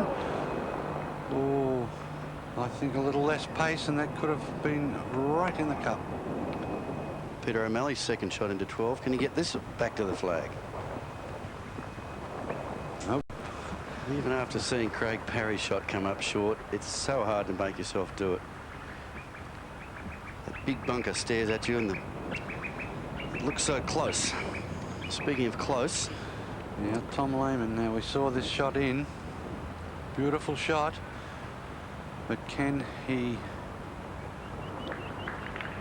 Straight through to Brett Ogle. Well, they're all, oh my goodness, they're all leaving them short after beautiful drives there. So Tom Lehman, he needs this one to get his momentum back. Birdie putt, 12th hole. Left to right swing. Looks good. Oh, no. Wouldn't have thought he would leave that short. No, that's not fair. That should have gone in. It's a man playing without luck. Well, How did it stay out? If we watch this closely, it could probably almost disappear, that ball. Oh no, it ran right around the top of the rim. Now, boy.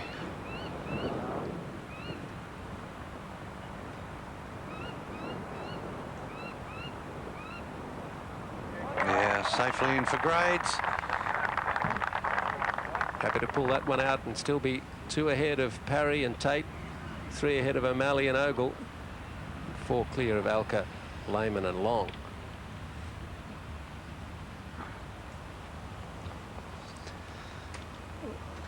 Arnold Palmer rates the 12th hole as one of his favourites in Australia. Put it in his best 18. Well, Steve, it is a tremendous hole. It's only 356 metres, and these 3 players have just demonstrated why it's such a great hole. It's not the length, it's the positioning of the green. It's right up on a hill with not much protection from the wind from behind, and when you're standing in the fairway, you don't feel the breeze. But as soon as your ball gets up into the air and it gusts up over the back from over the back of this green, it plays 20 metres longer than you think it's going to. Now we've got Brett Ogle taking the putter. He's a good 5 metres from off the green, and the pin is 20 metres back. Oh, that's sensational. Beautiful. Would you have taken the putter there, Bob? Yep.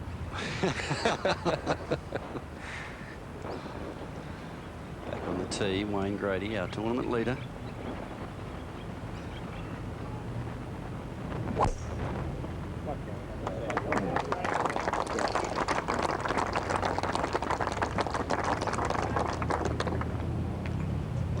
Well done. Well, Wayne Grady's only had 1 bogey in the last 29 holes. Doesn't surprise me at all. He's had 2 66s, has he? I understand he was 4 over with 5 holes to play on Thursday morning. Mm-hmm. He gave everyone a head start, didn't he? Yeah, Tom Lane teed this one up, got the driver.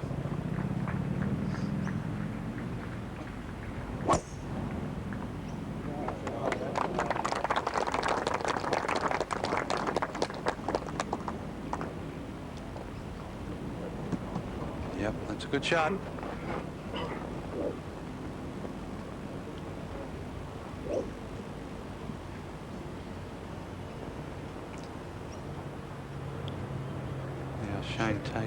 Shane Tate's second shot, 13th.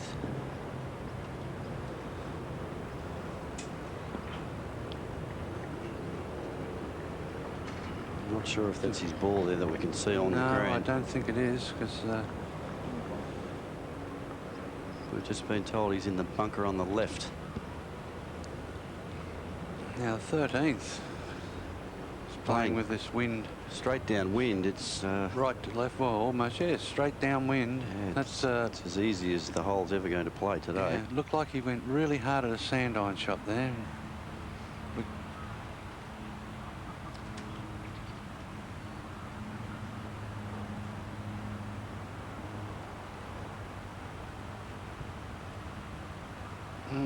Peter O'Malley's try for a birdie, but a lot of work left to do for his par.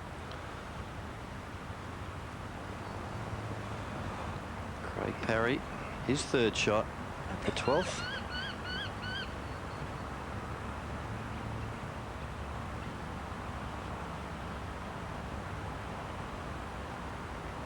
A little shy. Just not judging the speed back up the hill. It'll be hard to match Ogle's effort. That was off tape for Craig Parry, back live. And this is a tester. Television usually shortens these putts a little bit. This is no gimme.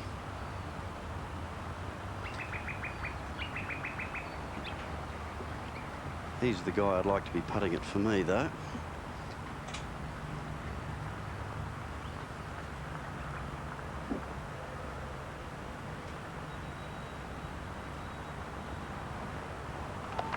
Only in the middle.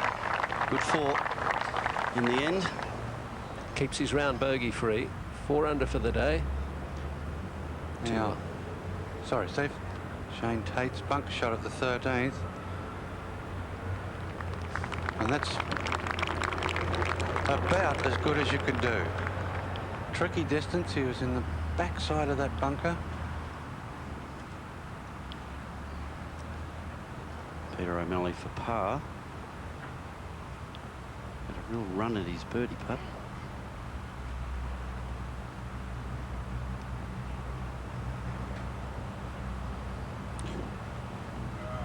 And that miss there might be the end of Peter O'Malley's challenge. He's 4 behind Grady now. And he's running out of holes to do something about it.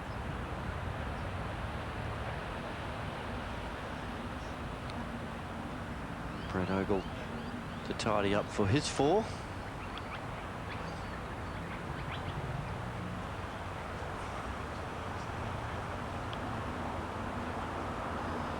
And he'll move to the 13th tee. 3 behind. And here's a replay of Shane Tate's trap shot. Just look how still he kept his head.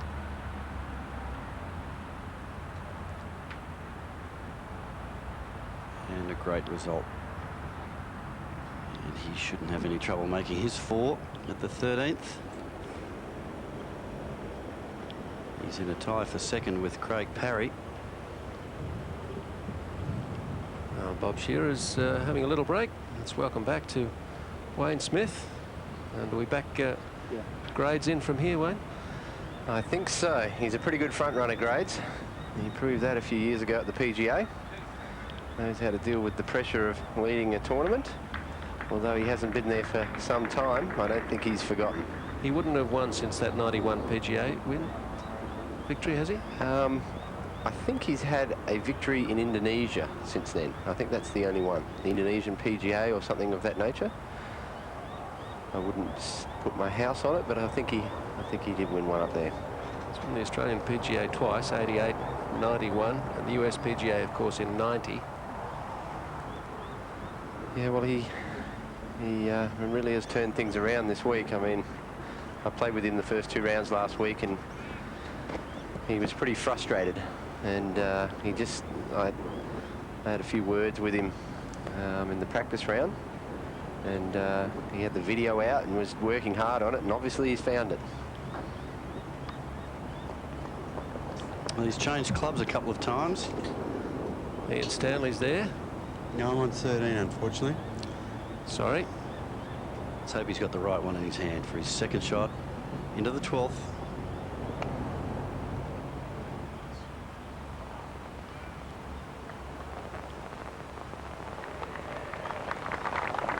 And it's safely on. He probably went back a club just to make sure he didn't hit it over the back of this green, because over the back is dead. I can remember him flumming 2 chips from over the back of the green here last year. So he probably can remember that too. His iron play has been impeccable all week. As Greg Chalmers prepares to hit his second shot in.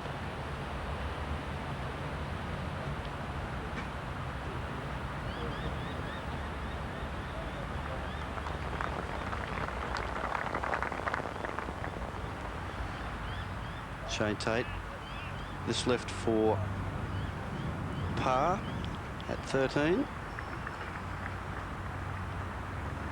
good save.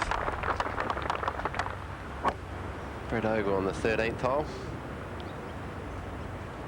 And that has gone way left, almost out onto the 12th fairway, I think. Oh, that's why I've got Ian Stanley up on 13. We'll catch up with that in a minute. Back to 12 and Lehman.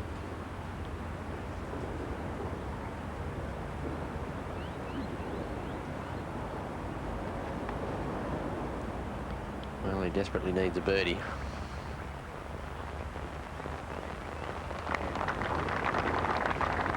But the horse may have already bolted, I think. Not so sure. Craig Parry, tee shot on 13.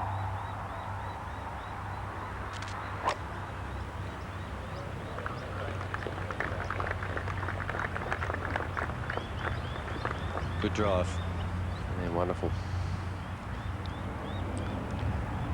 So quite tight down there in a couple of spots. Michael Long on the Ford Taurus hole.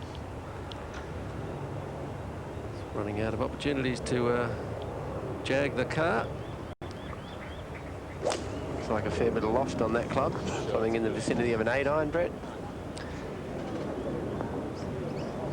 That's right, Wayne. I played the hole, well, an hour and a half ago. Now I would think probably 2 hours ago, and it was an 8-iron then. Even though the wind's a little stronger now, it's directly across, straight across from the left.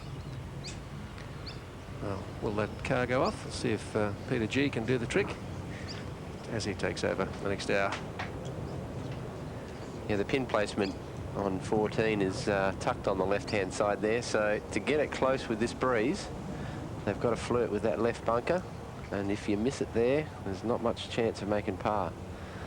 So we'll see just how brave Shane Tate is.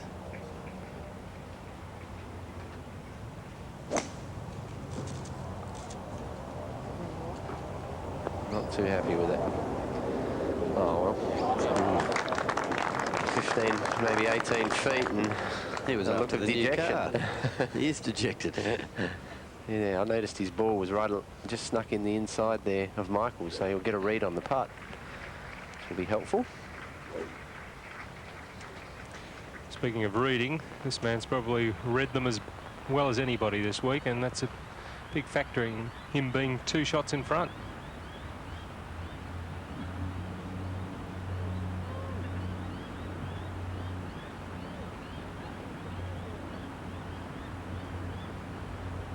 Straight up the hill.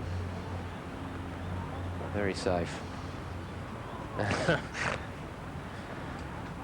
He doesn't want to be having those feelings quite yet. He's still got quite a few difficult holes coming in, and Are you fighting that urge to protect? oh yeah, you could tell just by the iron shot. There's absolutely no doubt now he realises that it is his tournament to lose. The other players, while they're only 2 behind, have to come and get him, and if he doesn't make too many mistakes, it's going to be very difficult for him.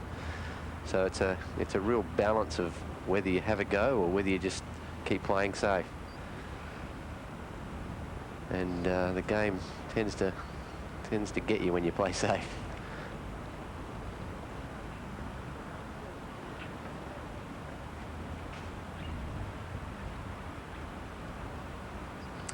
Greg Chalmers with his putt for a 3. And it looks like he's going to mark, so he won't be standing on the through line of Tom Lehman's putt, which is extremely courteous. And by that you mean if he hits it past. That's right, something I wasn't taught as a boy growing up, but it's something that we do now on the tour. It's Peter O'Malley on the 13th. Wouldn't be any more than a wedge downwind today, I wouldn't think. Ian Stanley will confirm. He's got 110 to the front, and he said a blinder. Just hope it checks up. That's a great golf shot.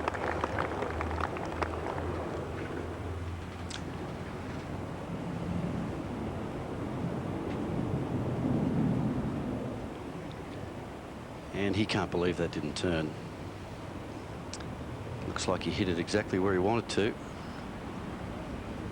Yeah, you'd think that green slopes from the right to left on the screen and back to front of the green, and you'd have to think that would have broken, but it didn't.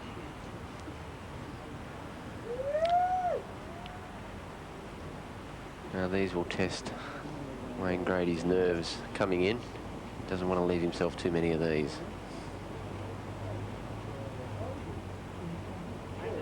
And he's been rock solid all week on them. He's only had one bogey since Thursday. Yeah, he had his weak share on the first 9 holes, I think. And a good shot there from Brett Ogle out of heavy rough on the left-hand side of the 13th. It's almost as if he put it out there on purpose. I don't think so. That's where his strength comes into it. Great recovery player, isn't he? Yeah.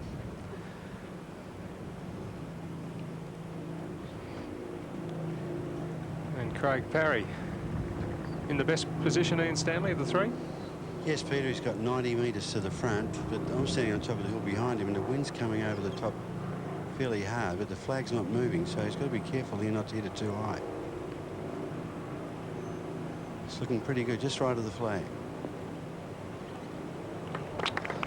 Well, that would have looked excellent from where he was, but he'll know from the mediocre applause from behind the green that it's not stone dead. But a chance for a 3. And they're stringing out right along the fairway now. It's a blustery afternoon, but a sunny one. And all week people have been saying, who know Kooyonga, all it needs is a bit of wind and they won't find it so easy. Michael Long for a birdie 2 on the 14th. Another wonderful putt. He really does roll the ball nicely. Wayne Grady, tee shot on 13.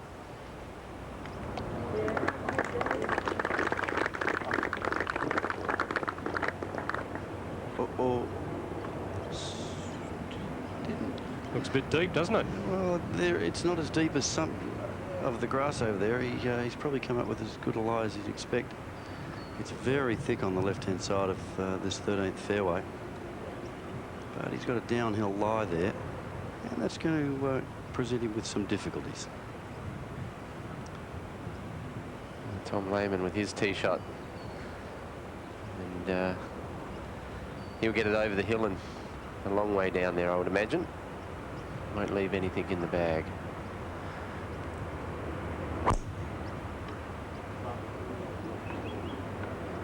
You've got to wonder whether, whether the back problem that reared up yesterday has given him any problems today, but by going on that shot, that is huge.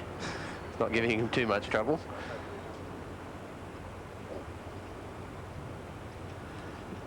Yeah, Shane, as Wayne Smith said, Shane Tate will have been learning off Michael Long's putt.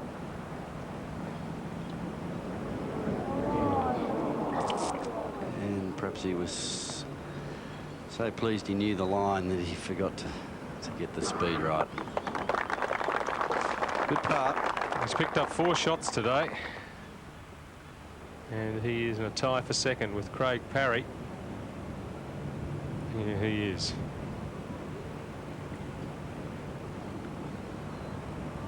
About to put a bit of pressure on Grady, a bit of extra pressure.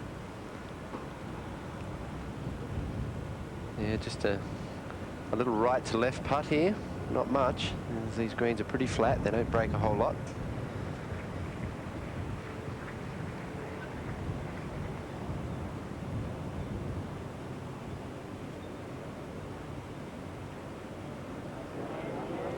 Oh, goodness, goodness, goodness.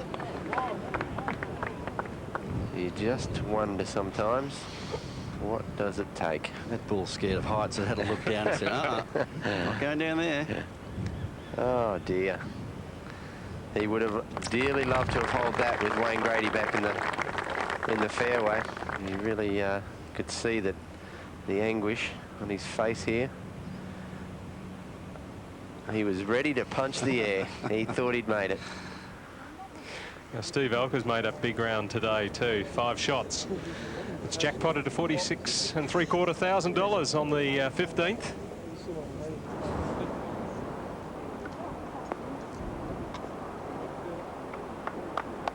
just couldn't stop it. What sort of club are you hitting there today, Brett? It's a 5-iron. O'Malley for birdie. Wait for Peter to putt there. 5-iron for the stronger hitters and a 4-iron for others. But a tough pin there on 15. There's no easy pins on that hole, but are there, really? Well, we'll see some drama there a little later as this leading couple of groups come through there. And looks like Peter O'Malley's chance to win has gone. Unless he can put on the finish of the Scottish Open. Glen Eagles, what, 3-4 years ago? Yeah, he's going to have to do something special. Birdie his way in, I think. He's played so well all tournament.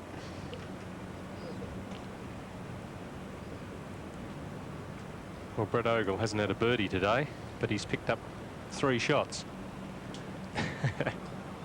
I presume he's had an eagle. 2 of them, plus Or a 2. bogey. This is a new long putter that that Brett's gone to this year. Scott, know he's got it. Yeah. The way he's been using it, he might want it back. Those are the ones he was holding yesterday. And you could see him not too happy about the way that ball rolled across the green. Perhaps it hit a little spike mark. And the greens have spiked up a little bit, but they look worse than they really are. The ball is not actually affected as much by a spike mark as you are. Now, yes, we can see that maybe it is not as deep as we thought, Ian. Yeah, it's sitting up, but the ball's above his feet, and what he's got to be careful of is not to leave it out to the right. And I think what he might be doing is hitting a shot like an 8-iron, because he's got 131 to the front, metres, landed at the front, just let it run up to the hole, maybe even 9-iron.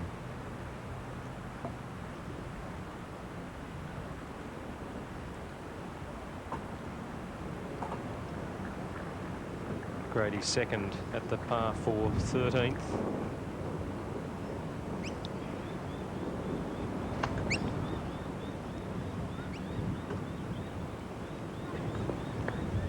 Oh, very well played. To the fat of the green, as Ian said, anywhere right of the green it drops off, and he would have had difficulty making par. That's Steve Alker staying at 13 under. As I said, he's made up 5 shots today with Shane Tate. Craig Parry. He's at the 14th. And using a different club than he would have earlier in the week. Well, the pin's been in the back half or the back 2/3 of the green all week. And today it's right down the front. And the wind is slightly different today too. So the great thing about this this par 3 is trying to judge exactly how far to hit your ball, and you're severely penalised if you get it wrong. This is a tough shot for Craig with his left to right shot. He's in a strong left to right wind. But he has hit some wonderful iron shots straight over the pins on the par 3s in the last 2 days.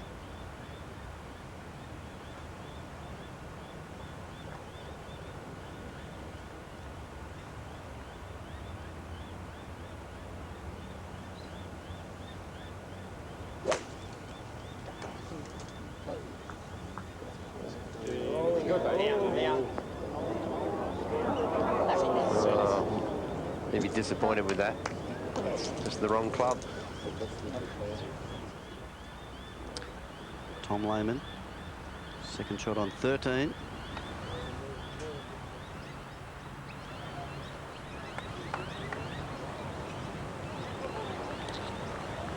Oh, is it going to stop?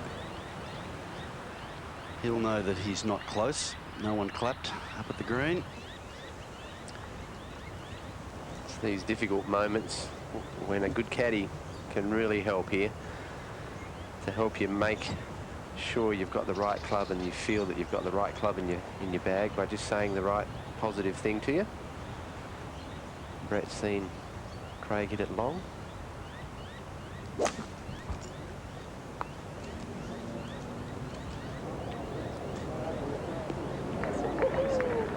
gone back a club, and that's what's happened.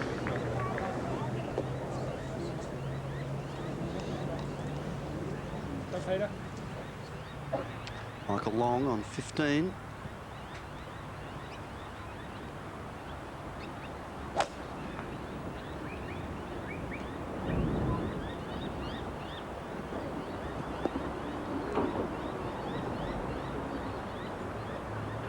Wow, that's going to test his short game from there. Peter O'Malley. His tee shot on the 14th. Once again, another very good iron shot, right to the heart of the green.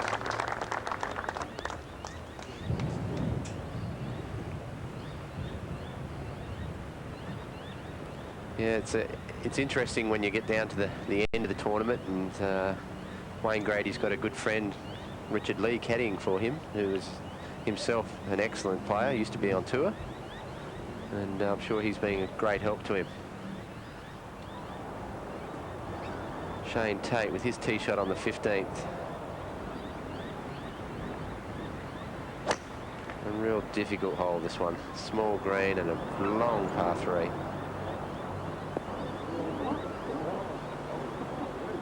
That was Michael Long.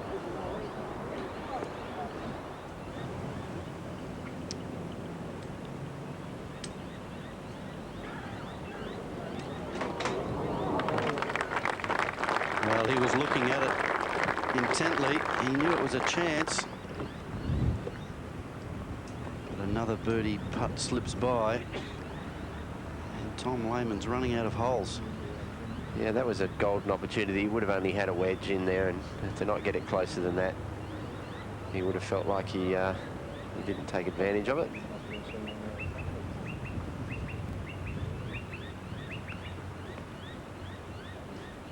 And there comes a point in the tournament when one shot can just about finish it. And a putt here. He's saying this is it? Well, if he holds this, I'd be feeling pretty confident he would walk in from there. I'm sure he's just thinking of rolling it up there close.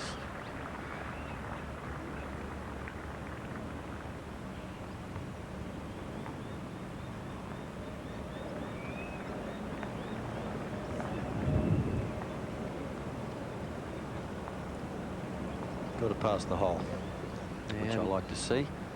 Another one of those testers, but it seems like when it comes down to the end, he's leading the tournament. He's putting well. You're right. You're exactly right. But I bet he'd rather it was a foot. A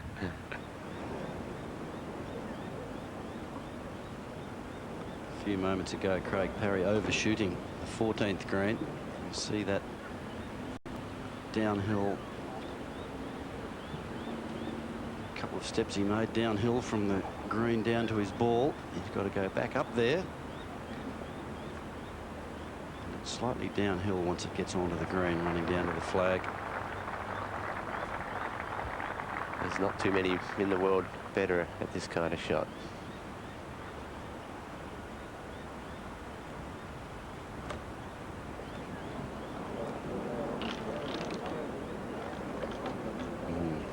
Caught a little heavy. Wayne Grady for par.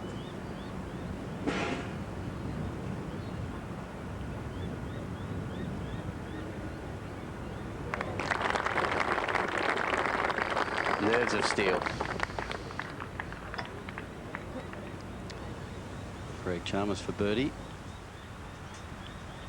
He needs something good to happen. There you go.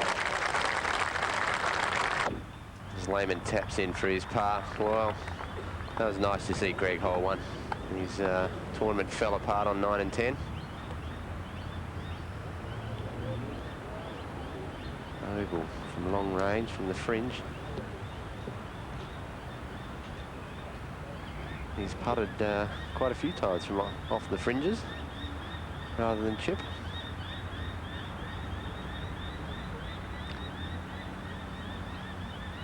Michael Long has missed the 15th green by a cricket pitch and a bit.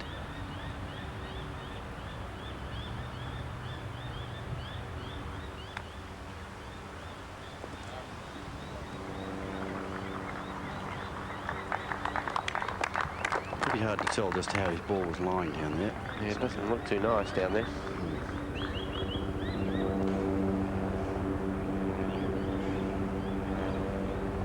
Well, I think Peter's got to the stage where he's got to make this one if he's going to have a realistic chance. There's only 4 holes left after this hole. He can get to 13 under and 3 behind.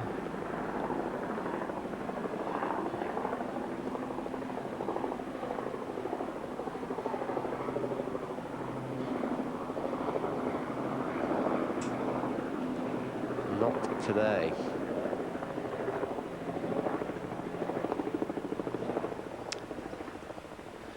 Shane Tate with his second shot. 15. Spin now. No, it didn't check for him.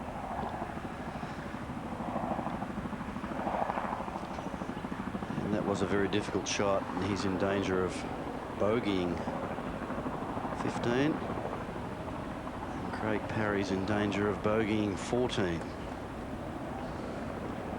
Both players on 14 under. And at this stage, the only 2 players that Wayne Smith thinks can catch Wayne Grady. Yes, I firmly believe that Grades is too experienced and playing too well to be giving up too many shots coming in. And these guys need to go and get him if they're going to win. Not the other way around. Very important putt.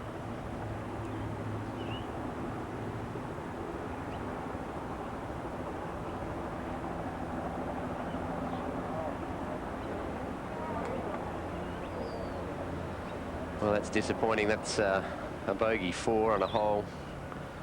It's he hit a pretty good tee shot too, just the wrong club.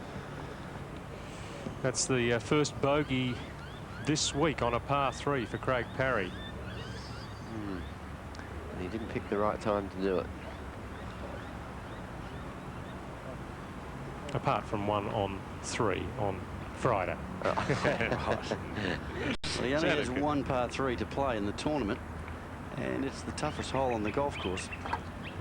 And he'll be thinking about that as he's standing on the side of the green waiting for Ogle to make his par. Let's see if he can roll this in.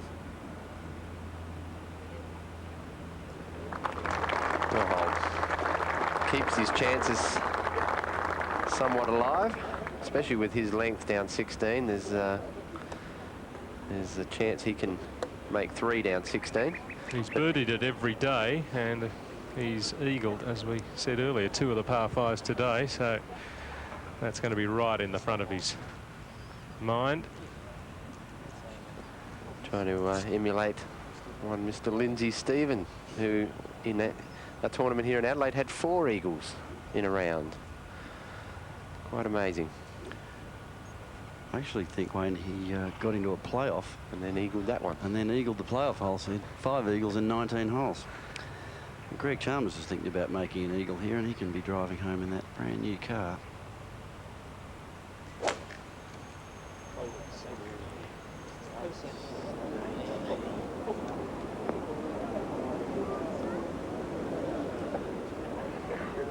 Not to be. That was Shane Tate putting for par on 15. He'll drop back into a tie for second. A 5-way tie for second. And all of a sudden, this man has a 3-shot lead without doing anything. But these next two holes are the critical ones. A good tee shot here in the middle of the green. And he's halfway through these treacherous 2 par 3s here at 14 and 15.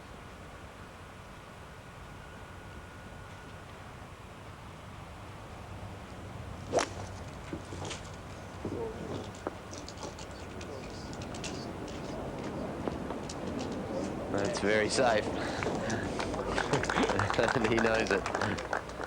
Steve Alker's one of those in a tie for second. 3rd shot at 16, the par 5. So Alker has just Gone up and up and up today. Tom Lehman has gone the other way. It's a wonderful game, isn't it? Who could have predicted that? You would not have had too many betting people tipping this guy to be going in the wrong direction today. Tom Lehman with an 8 iron.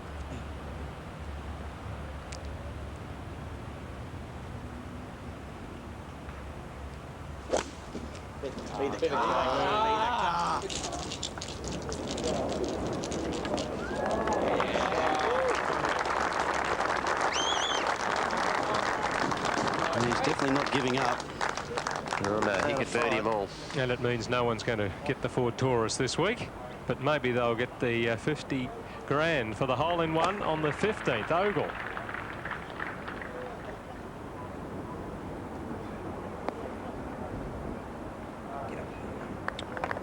That's a good shot. Anywhere on this green is a very good shot. It's just one birdie here today, David Hill from Victoria. That is proof of just how difficult this hole plays. Even though it is downwind, it is just such a small target.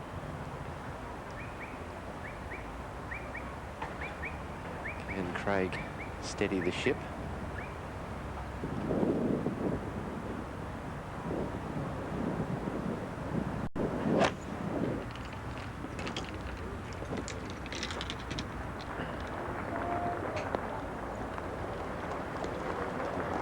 Stopping.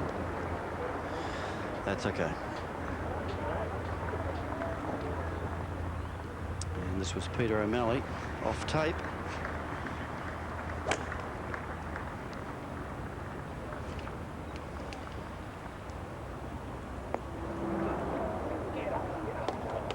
That's a wonderful golf shot. Just got stopped by the tier in the green, the slope that you can't quite see there.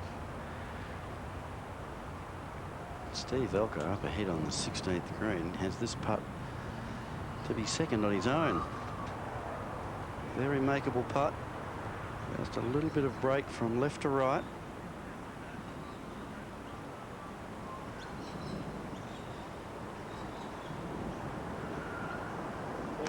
Ooh, 6 under today. The Wow. Queensland Open champion is 2 behind Grady. 17th to come. Yes, a birdie on one of the last 2 and get in the clubhouse could put some pressure on Wayne. Post a score. We go to Shane Tate, and he'll be given this everything, and that is right and not where you want it.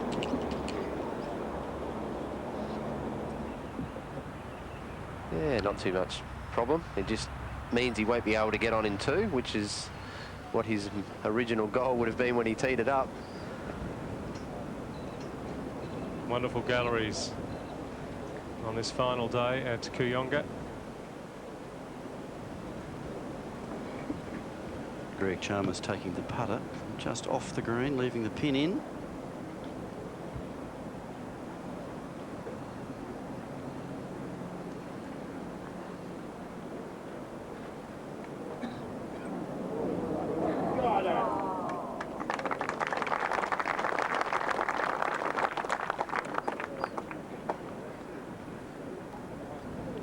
So Greg Chalmers really looked like he was going to throw down the gauntlet there to his more experienced playing partners, but it all went awry. At 8 was the bogey, then a double at 9 and a bogey at 10, but he's going to tough it out. Shane Tate, we saw his tee shot a moment or 2 ago. Ian Stanley with his second. Yeah, he's hitting a 2 iron for safety. He's hit a great shot here across the corner of the pine tree, and he'd be down some 50 metres from the green. And welcome back to Peter Thompson as we see Wayne Grady look to shut the gate well and truly. Thanks, Peter.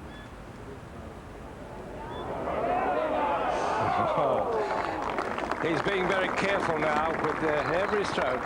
He's not about to be rashly running those long putts by the hole. Doesn't need to make any putts. He just needs to keep from error.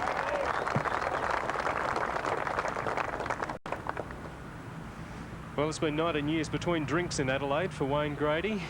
on 19. West Lakes in 1978, the Grange. Well, his last real win was in 91, the PGA Championship, also sponsored by Ford. Tom Lehman for a 2 on 14 to have any Peter, I'll chance. stay in the same position. Oh, yes. Finally made one.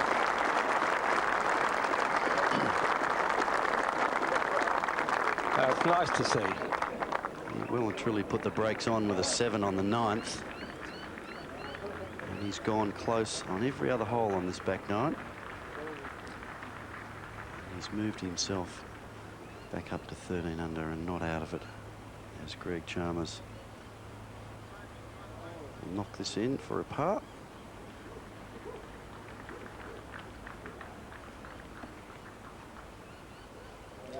Unfortunately missed one shorter than that for a par on 18 yesterday, and perhaps that was his undoing.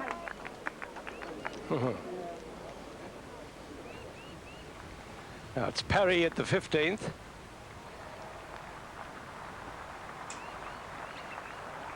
That might go in, that might go in. Oh, no. That's 2 in a row. Two and 3 holes. He's got to change that ball. It has a look in and says no. You wonder how it balances there right on the lip.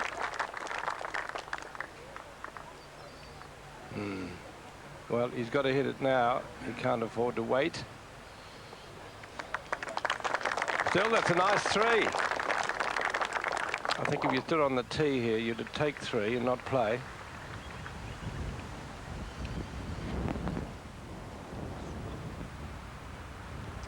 Good try there from Brett Ogle.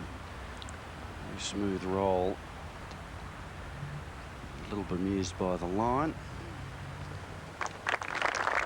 He thought it would do one thing and it did something else. That's the great thing about this game. The ball doesn't always do what you think it's going to do. Now, O'Malley's been, I suppose, the most unlucky with the putting. He's had many chances of birdies, but very few as he made. And this one seems to be a bit too far to expect. And yet, oh, there's a difference there with those desperate putts trying to catch up to the ones that Grady lets loose. He's not about to go past the hole.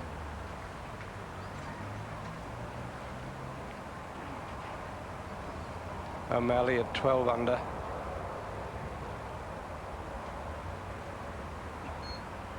Well, there's 3 good finishing holes here at Kooyonga, so lots of excitement perhaps yet to come.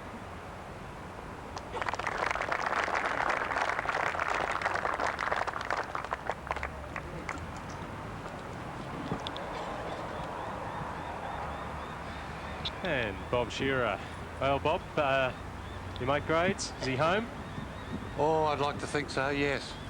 I'll make the statement and say yes. Well, Shane Tate, and he's shaking by putting this 3rd shot close on the par 5.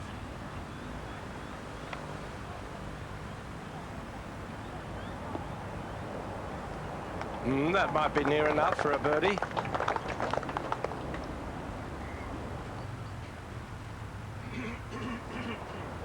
Now, the last group's going to this jackpot hole, the 15th. Well, I've been nearly up to 50,000 now, I think. Yeah. The last man in the group will have the chance to win the full 50,000 at jackpots by, oh, I thought 250 with every missed shot. That doesn't quite add up to 50,000, does it, if these 3 miss? But I might run out and have another hit. Should give you $1,000 sitting on the green here. yeah, it's just 1 birdie today.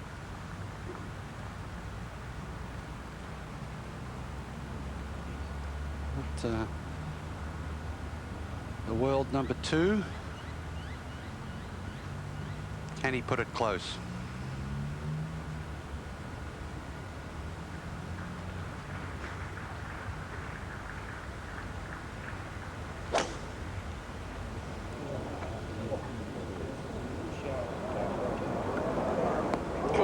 only ever. But that's a bit too far. Alas. Well, the ball lands on that top step. It skids.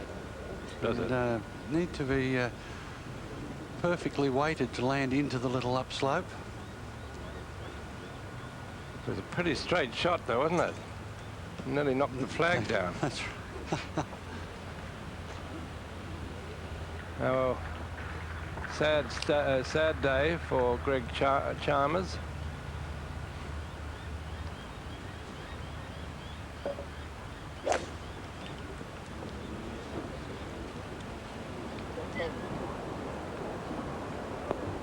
It might be, Bob, that he hits too hard. What do you think? Yeah, it looks a little bit that way, Pete. Yes, it's he slugs it, doesn't he? He hooked that one at the 9th and then cut the one at the 10th. Yeah. Overcorrected. Our leader here, Wayne Grady. Been very straight all week. Or probably for the last 5 holes in the first day. From then on. 3 iron.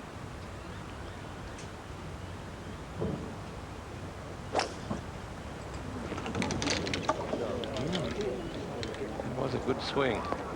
Now they could run up. Oh, that's a good Go one. in. Oh! Well, I think he's going to win $56,841 for finishing first here. Another 50. He would have knocked it back.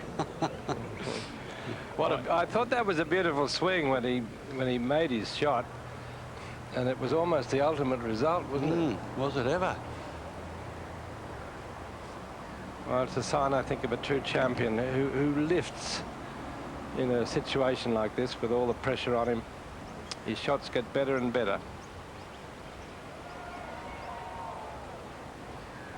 Now Shane Tate.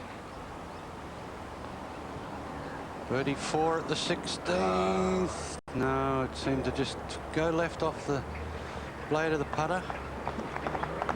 Well, that's a bit dangerous with a rounded ended putter there, tapping them in. I wonder if he enjoys this situation where he's possibly going to win, but some people do, some people don't. This fella does.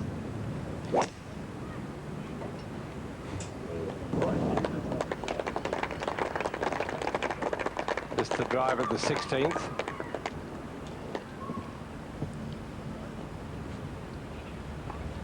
Par 5.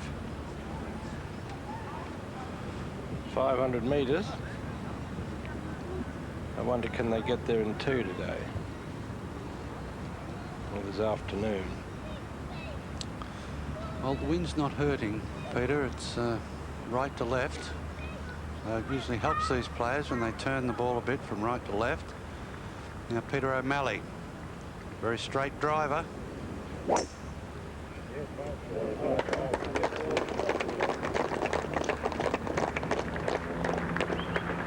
And good position.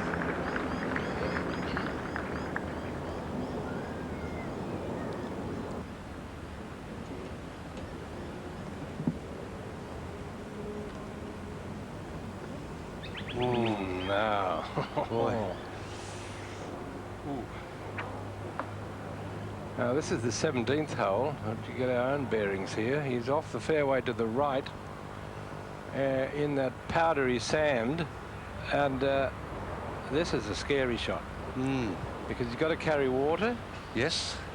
And the piece of the green in which the cup is pretty small. It's small. There's the water. There's the cup. And behind it is a bunker and some longish rough to the right of that as well. Okay, can you make it a bit harder? Not much. Well, the wind's ripping across from left to right. How's that? That's the full spectrum. Your heart's in your mouth when you're playing one of these.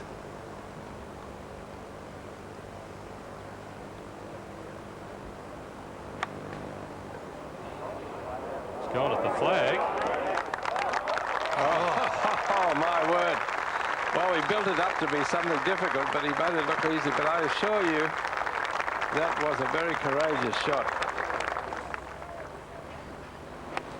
Brett Ogle's second shot at the 16th, obviously not going at the green.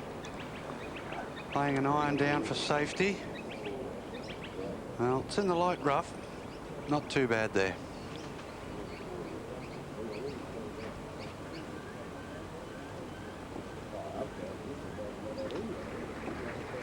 Ian Stanley, what's Craig got here?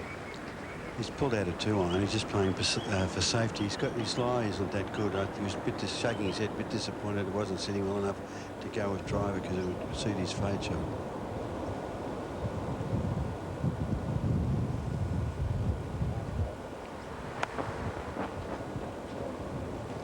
He's hit a beauty straight down the middle. He'd have something like about a 90-metre pitch shot in from there. Well, this hole proving to be a real par 5. Definite 3 shots to get to the green. What a shot of Alker's. Well, he must have got very, well, not very lucky, but lucky with the lie. Even though it was sitting on the sand, it was sitting clean. And Peter O'Malley, long tee shot here. Any chance, Ian, of getting it on? He's got 240 metres. He's got the 3-wood out, but the wind is gusty. He's going to have to hit it way over the trees on the right-hand side. Gee. Which he has done. Well, I think he'll just come up in the hollow just short of the green. Magnificent shot. Oh, yes. Super shot, Dan. Tom Lehman's chip for 2 at the 15th. And, oh, well. Just fantastic, delicate touch there. He hasn't had a lot of luck, has he? Particularly today. Now here's the leader, Grady. That's his second putt at yet another par. So still leading by 2 from Alker, who may hole a putt on the 17th green and reduce the margin to 1. Now, Greg Chalmers, if you remember, he put his tee shot in the left-hand bunker here at the 15th, so he's blasted out of there to here. This is for his par 3.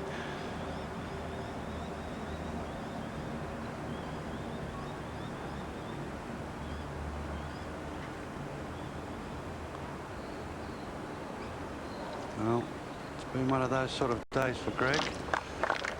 Started off beautifully, then I've caught at 8 and 9 and 10.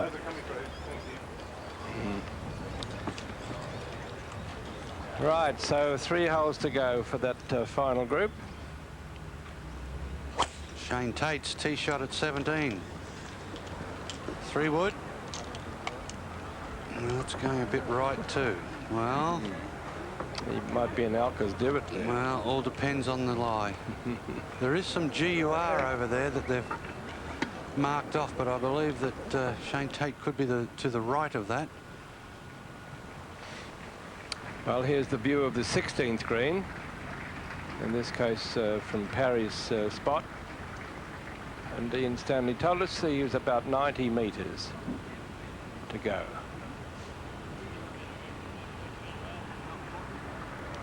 This green got a fair slope on it from the back down to the front.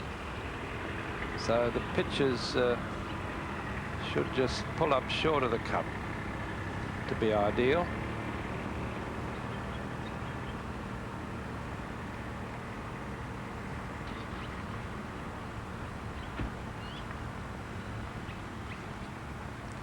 Wind's blowing nicely, cooling the temperature because it's blazing sun again. How long until he gets exactly the right wind he's after? Well, true enough, Peter, those trees protect the player from the wind.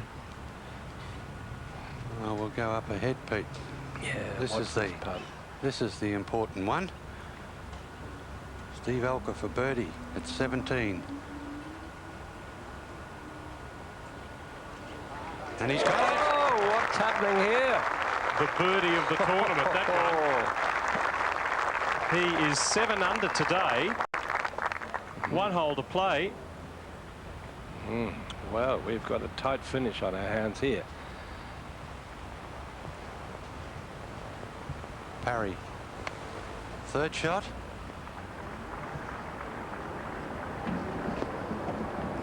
Oh, well, he took a long time to hit the shot, and he's misjudged that.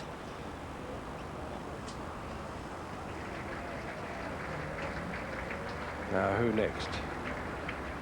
It will be Ogle. Is he going to be able to stop this, Ian Stanley? Brett Ogle, I think so. You should check it. Stopped it too quick.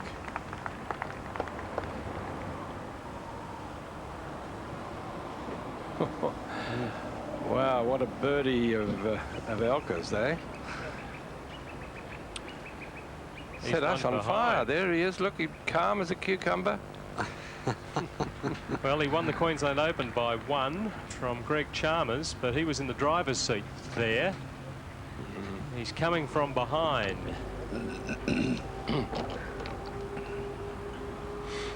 Well, we won't miss any of his shots, but we'll watch Lehman tee off on the 16th.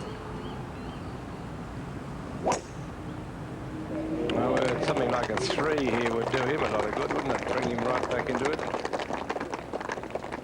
Oh, that's a big hit.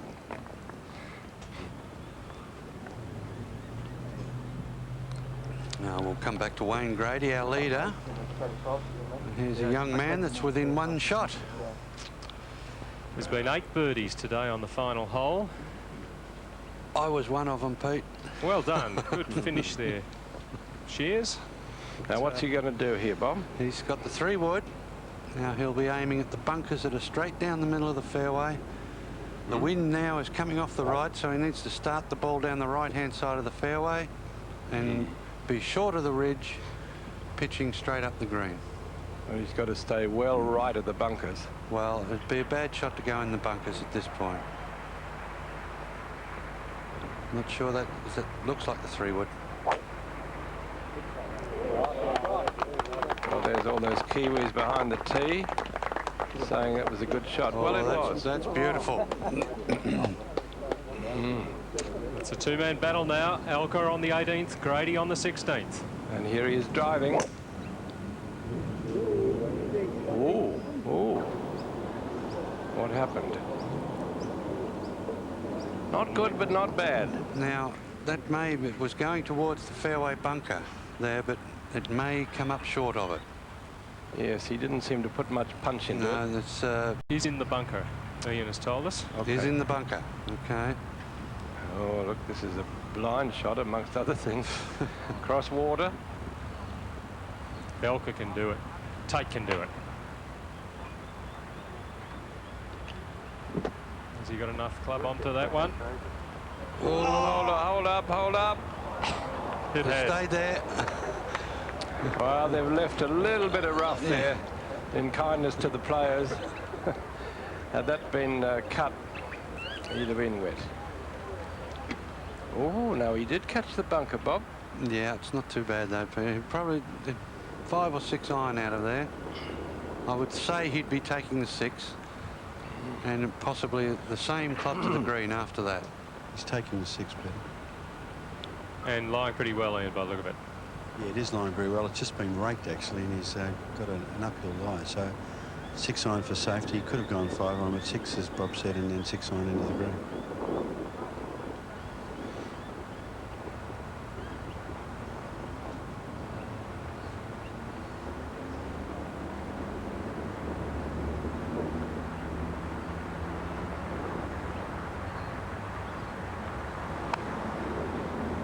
Great shot, fabulous shot, straight down the middle. He might only have about 7, maybe 8 iron in from there.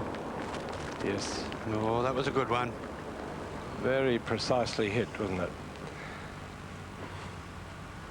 Oh, who do we have here? More Michael Long. Well, it's been difficult driving on this hole today. He's coming in from the left-hand side and almost squirting it on. Now, Greg Norman did something like that last year, didn't he? As he came down the stretch. drove into those trees. Now this surprises me.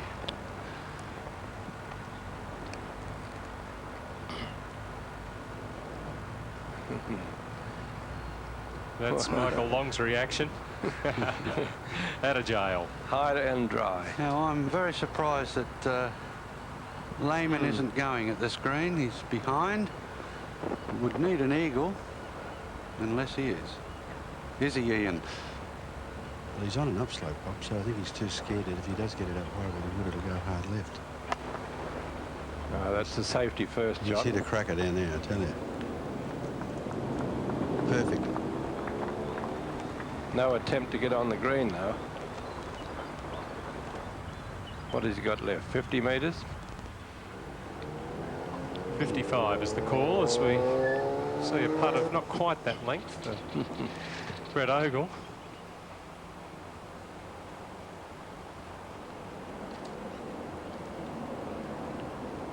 No. Won't come from there. Well, apart from his 2 eagles on the run out, he hasn't done much else.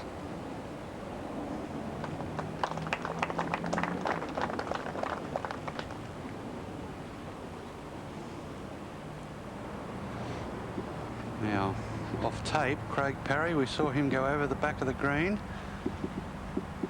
Little chip and run. Needed a touch more run.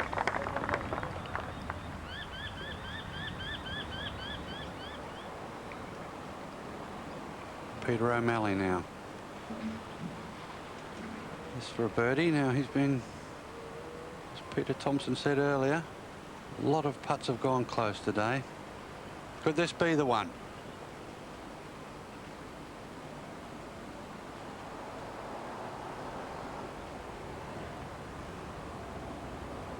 Come on. Oh, just turned at the end. Oh, he's had a dreadful day on the green. It's been the story of his weekend. So near yet so far.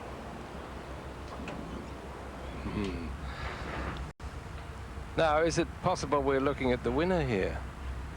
It is possible, isn't it? If he could get this shot near the hole and hold it for 3. Well, he's got a course record 64, and he's probably got the championship. That's a good start. Well, there might be a playoff at best.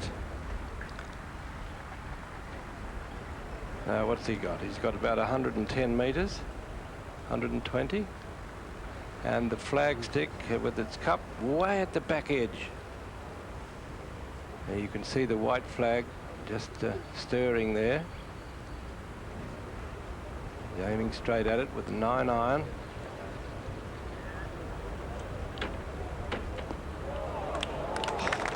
Oh, that hit very soft and bit up. Robbed him of about 2 or 3 metres. So he's left with a putt that, well, it's about even money, I'd say. Okay, now Wayne Grady looking at the wind there. Ian, how far has he got? He's got 143 metres. He's fiddled around. He's gone from 7 on now back to 6. The wind is coming from his right.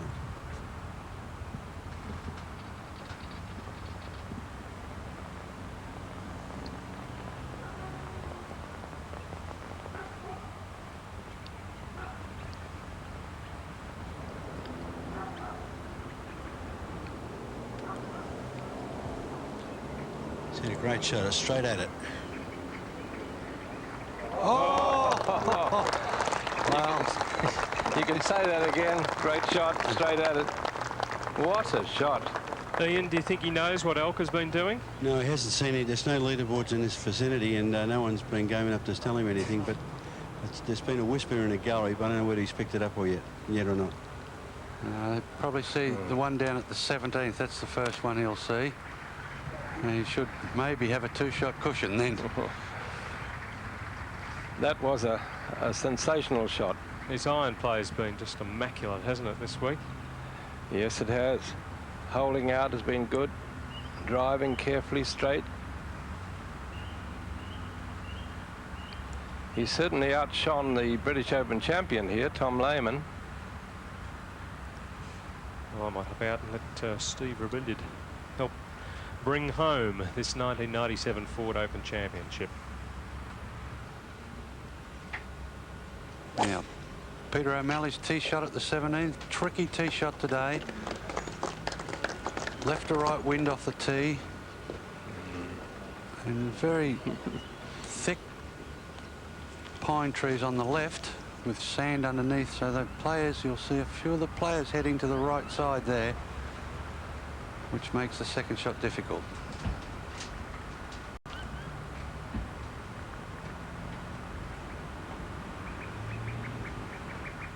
Just a pitch for Lehman. Oh, look at the backspin. And look at Grady's ball there.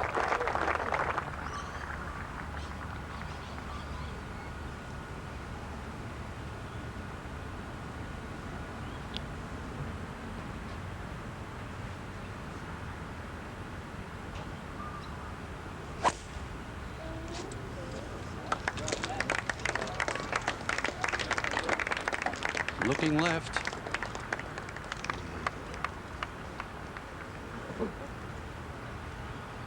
I think I heard a sigh of relief coming from there. I think he's on the, or just off the edge of the fairway.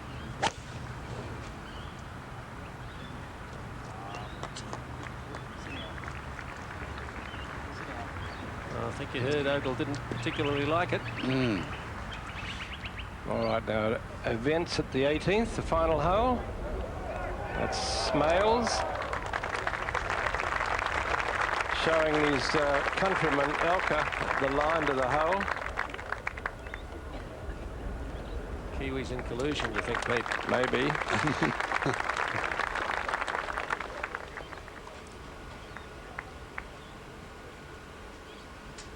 71 for David Smale.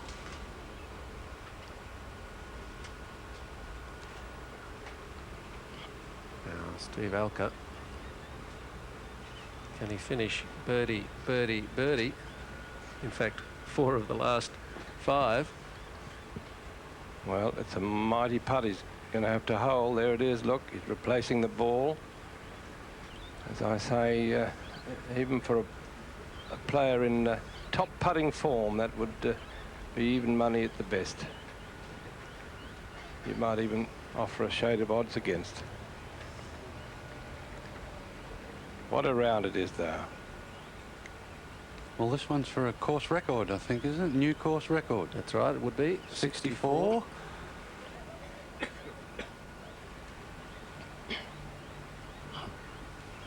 The old course record set last year by Glenn Joyner has really taken a hammering this week. Number of players equalled it on the first day. Now, would you have the flag held in the cup, Bob? No. No. You prefer it out? Prefer it out. Now, this is for, well, a lot of things. 64 for one. Good stroke.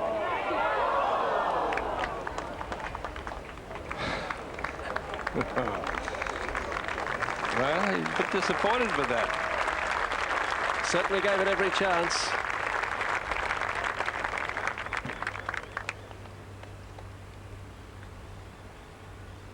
Well, I think that might have decided the matter, but we'll see. Back on the 16th. Tom Lehman. This for a birdie 4.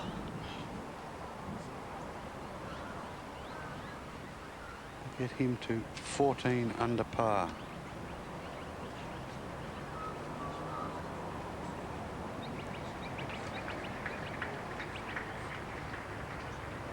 Yes. And he's back under par for the day.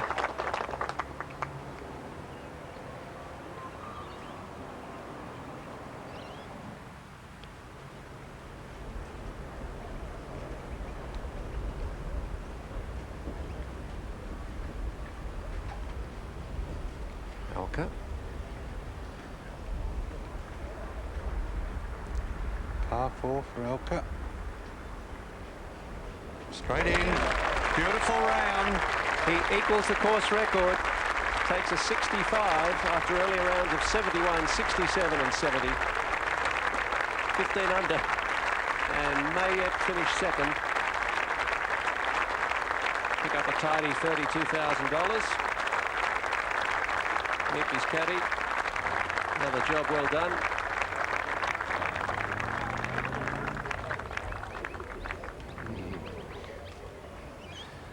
Now here's Grady, and this for a birdie 4 on the 70th hole. No mistake about it. What a brilliant 4. Drove into the fairway bunker. It could so easily have gone wrong. Whoop. Now, what's going on here? That's ground under repair. Yes, Bob, it is. it? All that. I see the white line there. Now, I must say I drove just in there myself, but I was in the GUR, but on a bit of grass, and you can see where they've dropped. Well, where the players can drop. How wide is the GUR? Oh, it's a good 5 metres. Well, there we go. We can see it there. They would have measured which was the nearest. Yes, nearest point. And because he's right-handed, I suppose that's where it had to be dropped. Yeah. Mm-hmm.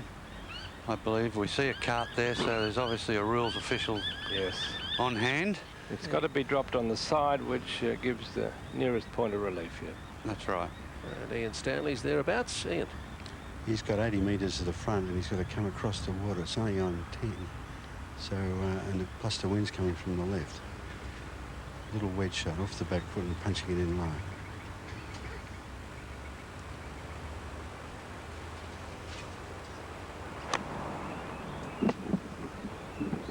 Good contact. Oh, well, he's going to get that one. I'm sure of it. Golly, Bob, we're describing this shot across water as something difficult and terrifying, and they're pulling off these amazing shots. Well, I had that same shot today, and I was terrified. But I did get it on the green. Michael Long, his second shot to the 18th.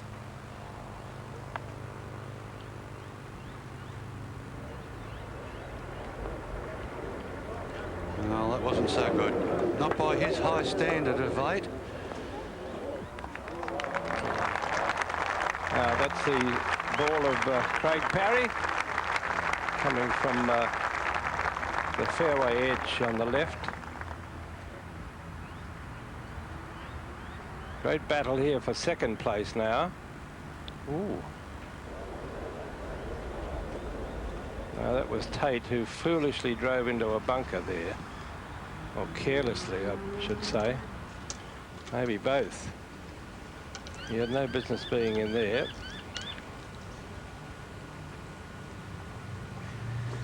There used to be a bunker in the middle of the hill here on the 17th. No, it was just over the hill on the right, not far from where Peter O'Malley played his shot from, but it was blind off the tee. How long ago did they remove it, Bob? Well, 1972 it was there, I know, wasn't it, Peter? I think Peter might have removed it. That's when it was taken away. That's the view from behind the tee. And too far and too far right is bad news, but that's beautiful. That couldn't be better.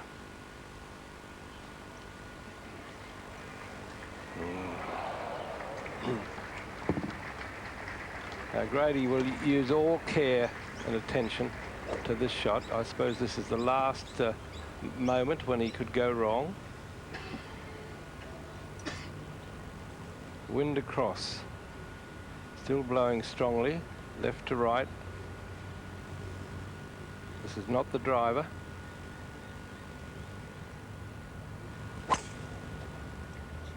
Oh, now that's headed to the right.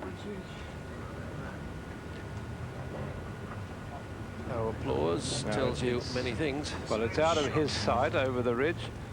Now there's a ball just off the fairway on grass. If that's it, it's okay. Now Shane Tate's third shot here at the 18th. Out of the heavy rough. No backspin. Oh, this is a good one. Go in. Oh. Well, fabulous shot out of that heavy rough. Judged the weight beautifully.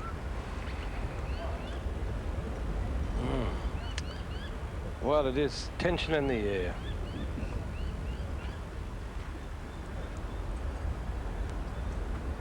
Mike Harwood will be first to play. Hasn't really been able to make a run today. He did birdie the second and the fifth, but 4 bogeys since.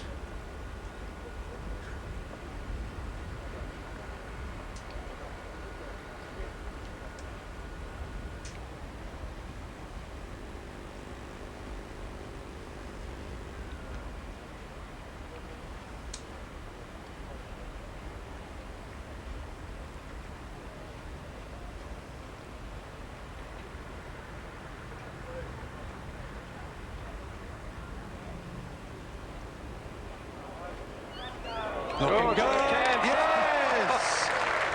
All right. Finishes with a flourish. It's a 73. And maybe Mike Harwood has done enough this week to suggest he's back. Oh, that makes the first beer taste better. Second round, 65, the highlight of his week. 17th green. And Parry. Parry's at 13 under.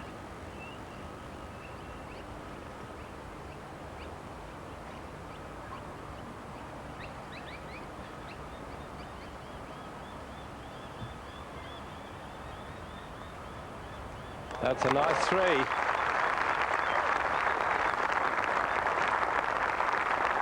He joins Tom Lehman at 14 under. And this was off tape. Brett Ogle for his 3. Turn a bit, turn a bit. Oh, beautiful putt. Thought it would just turn a little bit more, just with dead weight on it.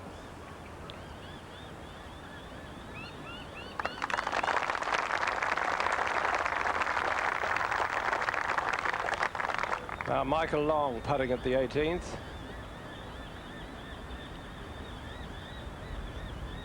That might go in. No, it had a big turn, didn't it? Ooh.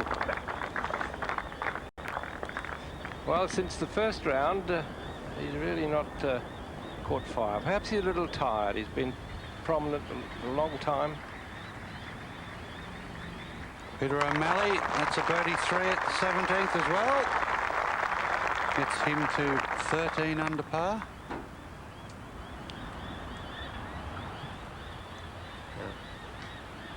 Wayne Grady's situation. Ian Stanley, can you tell us some more? Well, he's got 107 to the front, and it's on 10. He's on a downslope. The ball's about 6 inches below his feet, but it's sitting nicely.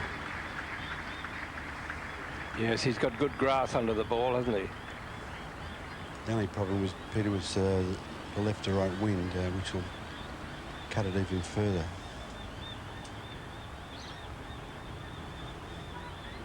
Now we'll go up ahead to the 18th now. Important putt for Shane Tate. This is for his par here at the 18th.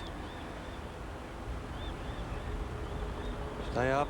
Well, no, never quite got it on line. But a great tournament for the young Queenslander. Finishes with a 70. So tee shots at the 18th for the penultimate group.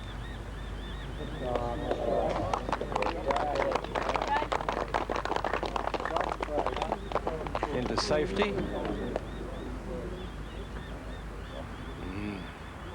Now the leader pitching across water.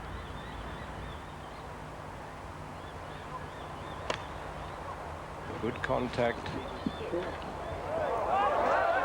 Oh dear!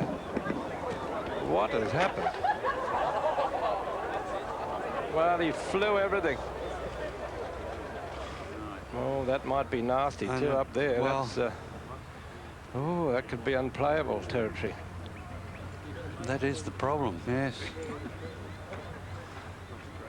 My word, there's been some astonishing things happening here. Much drama. Now get those 2 birds off there. Can't blame the conditions. It's still clear off, you pigeons. Still a great day for golf.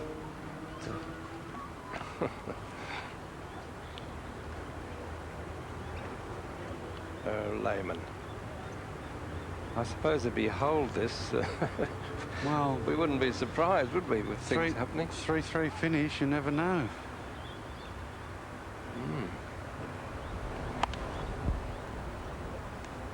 He's not talking to it. Oh, no.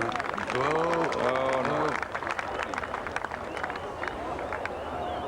That won't get 3-3 finish. No. But the drama now is, what about the lie of Grady? Our intrepid field man might go up there and find out. We could lose him. This is Brett Ogle. Tee shot at the 18th.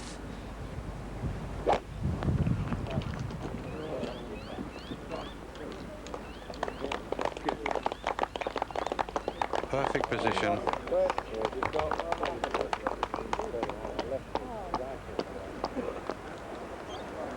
Is Ian Stanley still? Ian, are you there?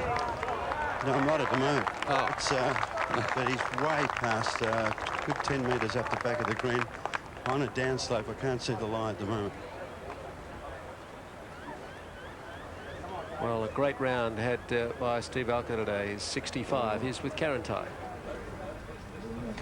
Thanks, Steve. Yes, it was indeed a bogey-free round. 7 birdies. Congratulations to end that way. Thank you, Karen. Yeah, it was real exciting. I mean, the last 9 I knew had to just knuckle down and make some birdies, and it just all worked out well. I hit the ball well. I got a couple of putts, a few breaks here and there, and well, you know, I mean, with Grady up the back of the 17th green, who knows? Well, as you say, Grady in trouble on 17. You had a courageous second shot there. It paid off for you. It sure did. It was a risky shot. I was very fortunate that the ground was hard underneath, and I could just slide the club under, and it just worked out perfect. Now, what would you be doing in his position there? I'm glad I'm not Wayne at the moment, because he might have to take a few options. I'm not sure what's going to happen here. Just briefly, on 18, you had a long putt there that would have tied the lead at 16 under at that stage. Just how much tension were you feeling right then? Well, yeah, I mean, it was there. I knew what was happening, and the only thoughts in my head were just, you know, make a good putt, see the line, and just have a go at it, because anything can happen in this game. You know? Well, Steve, congratulations again. A round of 65, 15 under, 2 off the lead of Grady, and as you said, anything could happen over these last 2 holes. Well done. Thanks, Karen.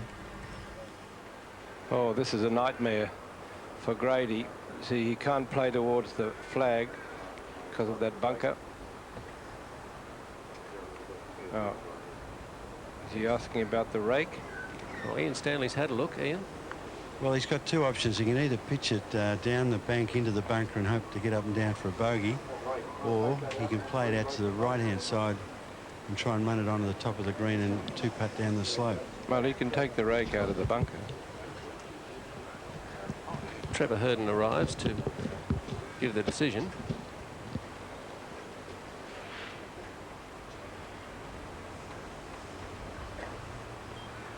I'm sure Steve Alker feeling a little more comfortable than Wayne Grady just at the moment. Now that means he's going to try and hit towards the flag. And even if he goes in the bunker, he's assuming he's going to get down in 2 out of the sand. He's assuming he's going to get out of here too, Peter. If it came rocketing out of there, of course, it'd go right across the green into the water. Well, no, I think he's aiming to the right of that.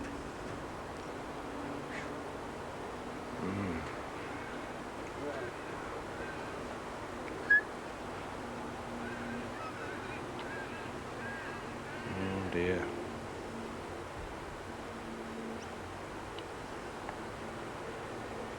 No, he doesn't want the ball to move, for goodness sake, before he hits it. Oh, dear. Oh.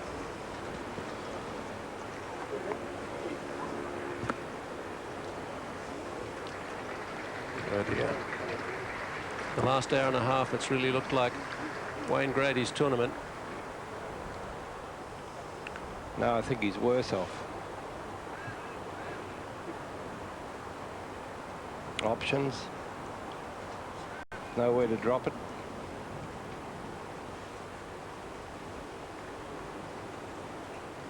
I must say that was the first thing that worried me, was him hitting out of there. Yeah, you were right. Oh, my goodness. he's worse off.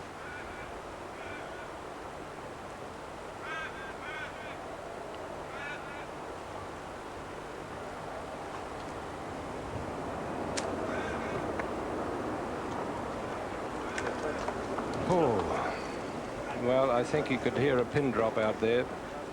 The thousands of people there would be in shock. And this is Parry's second shot at the 18th. Oh, well. And they've got one of our cameramen.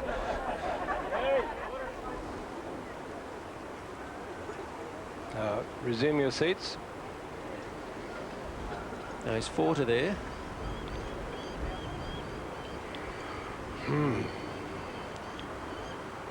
We may be watching a tragedy.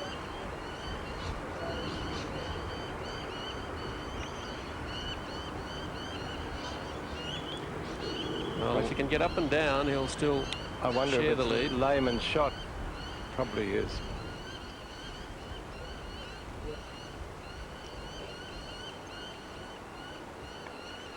Yes, it's Lehman to play next.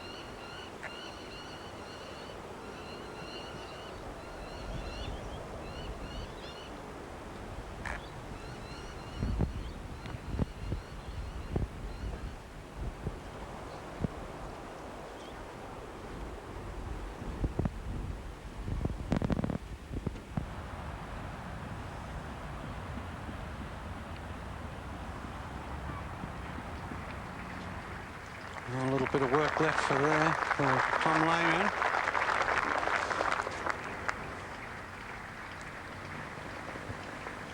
And Brett Ogle's second shot to the 18th.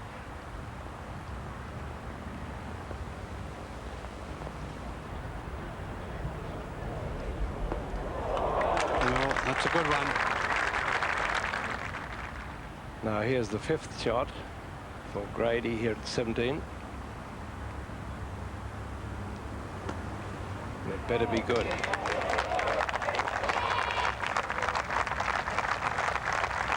That's a brave shot.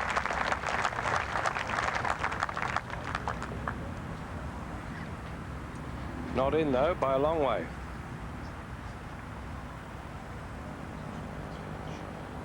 Oh, Peter O'Malley. One of the few times he's strayed offline. Fairway bunkers at the 18th. That pin is almost as far back as you can get it on the 18th. Now, we've forgotten about Greg Chalmers because of all the other things that are happening, but there he is playing his 3rd.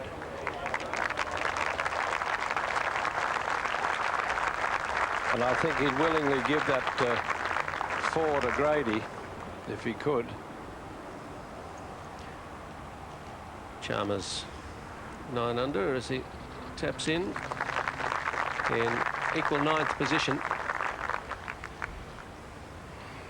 Seems to have overcome the dramas at 8, 9 and 10. Well, he dropped 5 shots.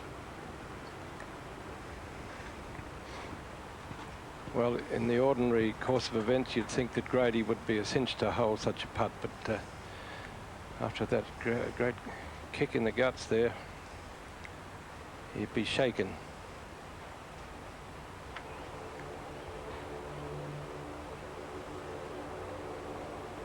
This for a 6.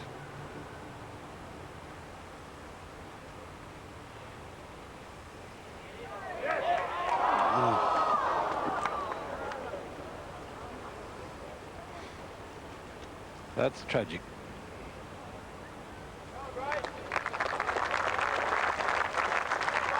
So Wayne Grady goes from 17 to 14 under. And clearly must birdie the last to force a playoff.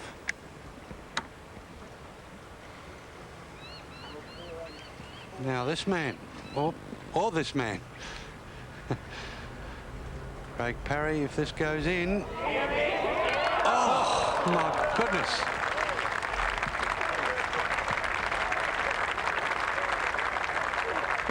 Well, it was going pretty fast, but so was his one at the 10th that he knocked in. Lehman for 4. And he's suddenly come into the picture. A 3 at the last hour would get him a tie.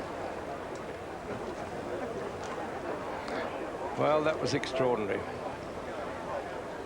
Bit sad to watch too, but that's what big championship golf's all about. Dramas, tragedies, joys.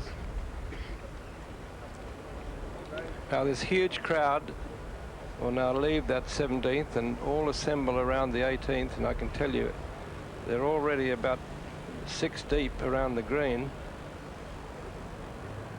They'll stretch all the way back to the tee. Rather like last year. Very similar, Pete. Tremendous crowds last year when Greg Norman drew everyone to the course, and many of those have come back this year, I think, enjoying the golf of Tom Lehman. Today, Wayne Grady. Brett Ogle here looking at a 68 if this were to drop.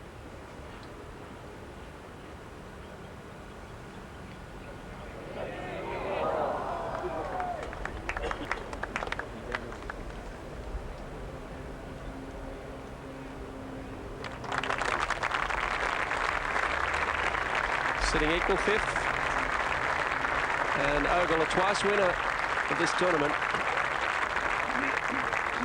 Very welcome in Adelaide. Enjoyed himself too. Now the tee shots. Lehman needs a 3 to tie Alker.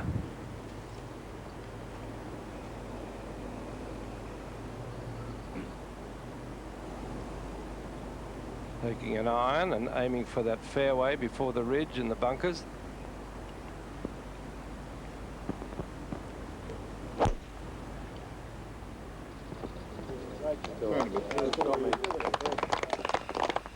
And he's done that nicely. Now Peter O'Malley for a par. The last hole. Well, it's probably a costly putt. 71 to finish for Peter O'Malley. And back to 12 under. As you say, Bob, that's cost him a few dollars. Just couldn't get the putter working for him today. Greg Chalmers.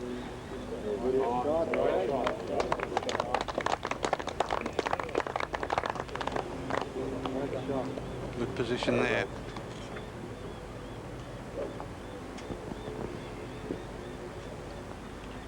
Now Grady.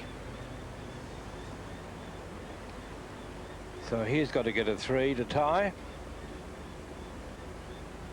Made 2 birdies already this week.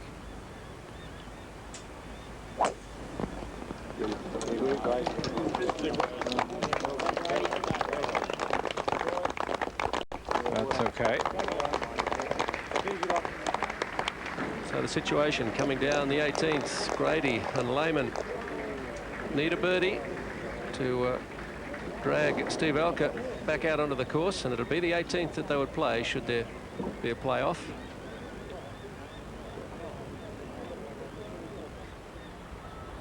Craig Parry's putt for par.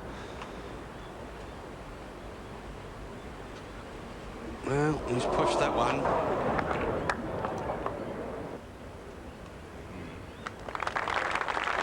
'69 closing round for Craig Parry after earlier 68 on Thursday, 69 on Friday and yesterday.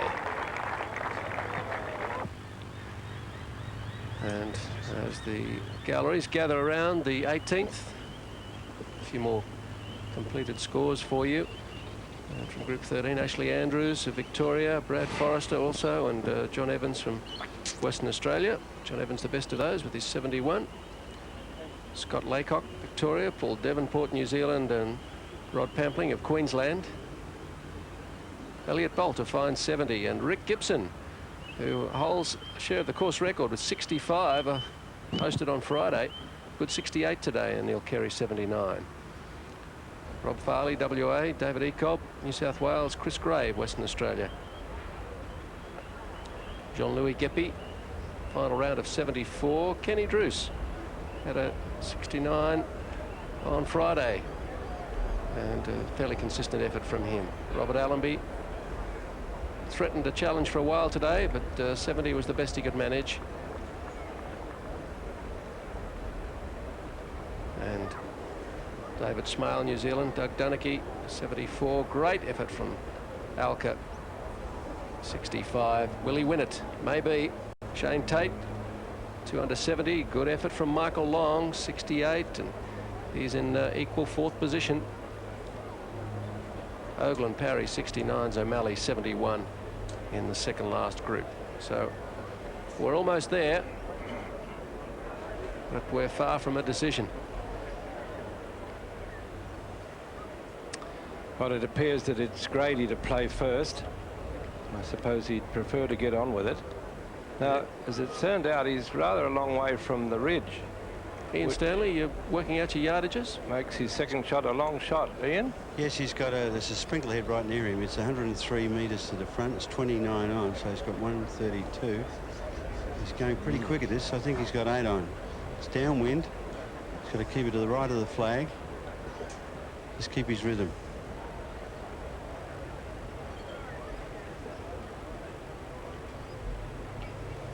Settling himself down here. Yes, there's really no hurry.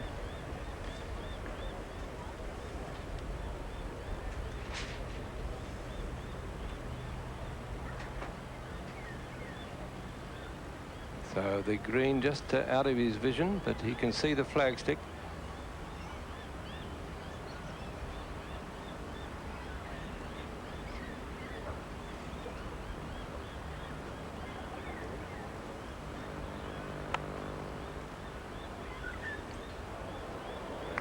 It's a birdie. Oh, that's a wonderful shot. Stay there. That's a wonderful shot. He's a chance for the birdie he needs. Oh, this is not over yet by a long way. He wants to rush up to the green and hold the putt there. It's a small matter of Tom Lehman and Greg Chalmers. There's the replay of it from a different camera. And there he was. He knew it was online, and he knew it was going to go somewhere near. It's Greg Chalmers.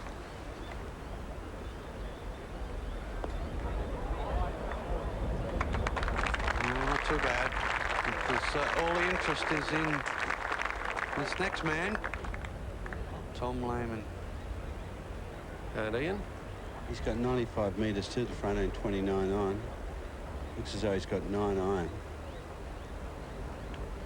A little bit of wind from behind. I think the higher he gets it up, the more it's going to travel.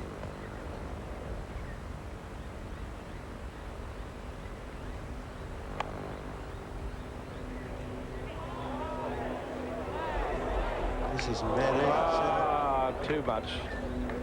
Just through the back, and it's pretty tough from there. Well, these last 2 holes here, Bob, they're not long holes, are they? But they're really thrilling finishing holes. Think of what's happened. Well, he got a bit too aggressive there, I think, Pete. You're better off to be short of this pin anyway. I know Wayne Grady's got a putt, but his ball rolls another foot and he's down there. Yes. Down with him. Let's look at that crowd now.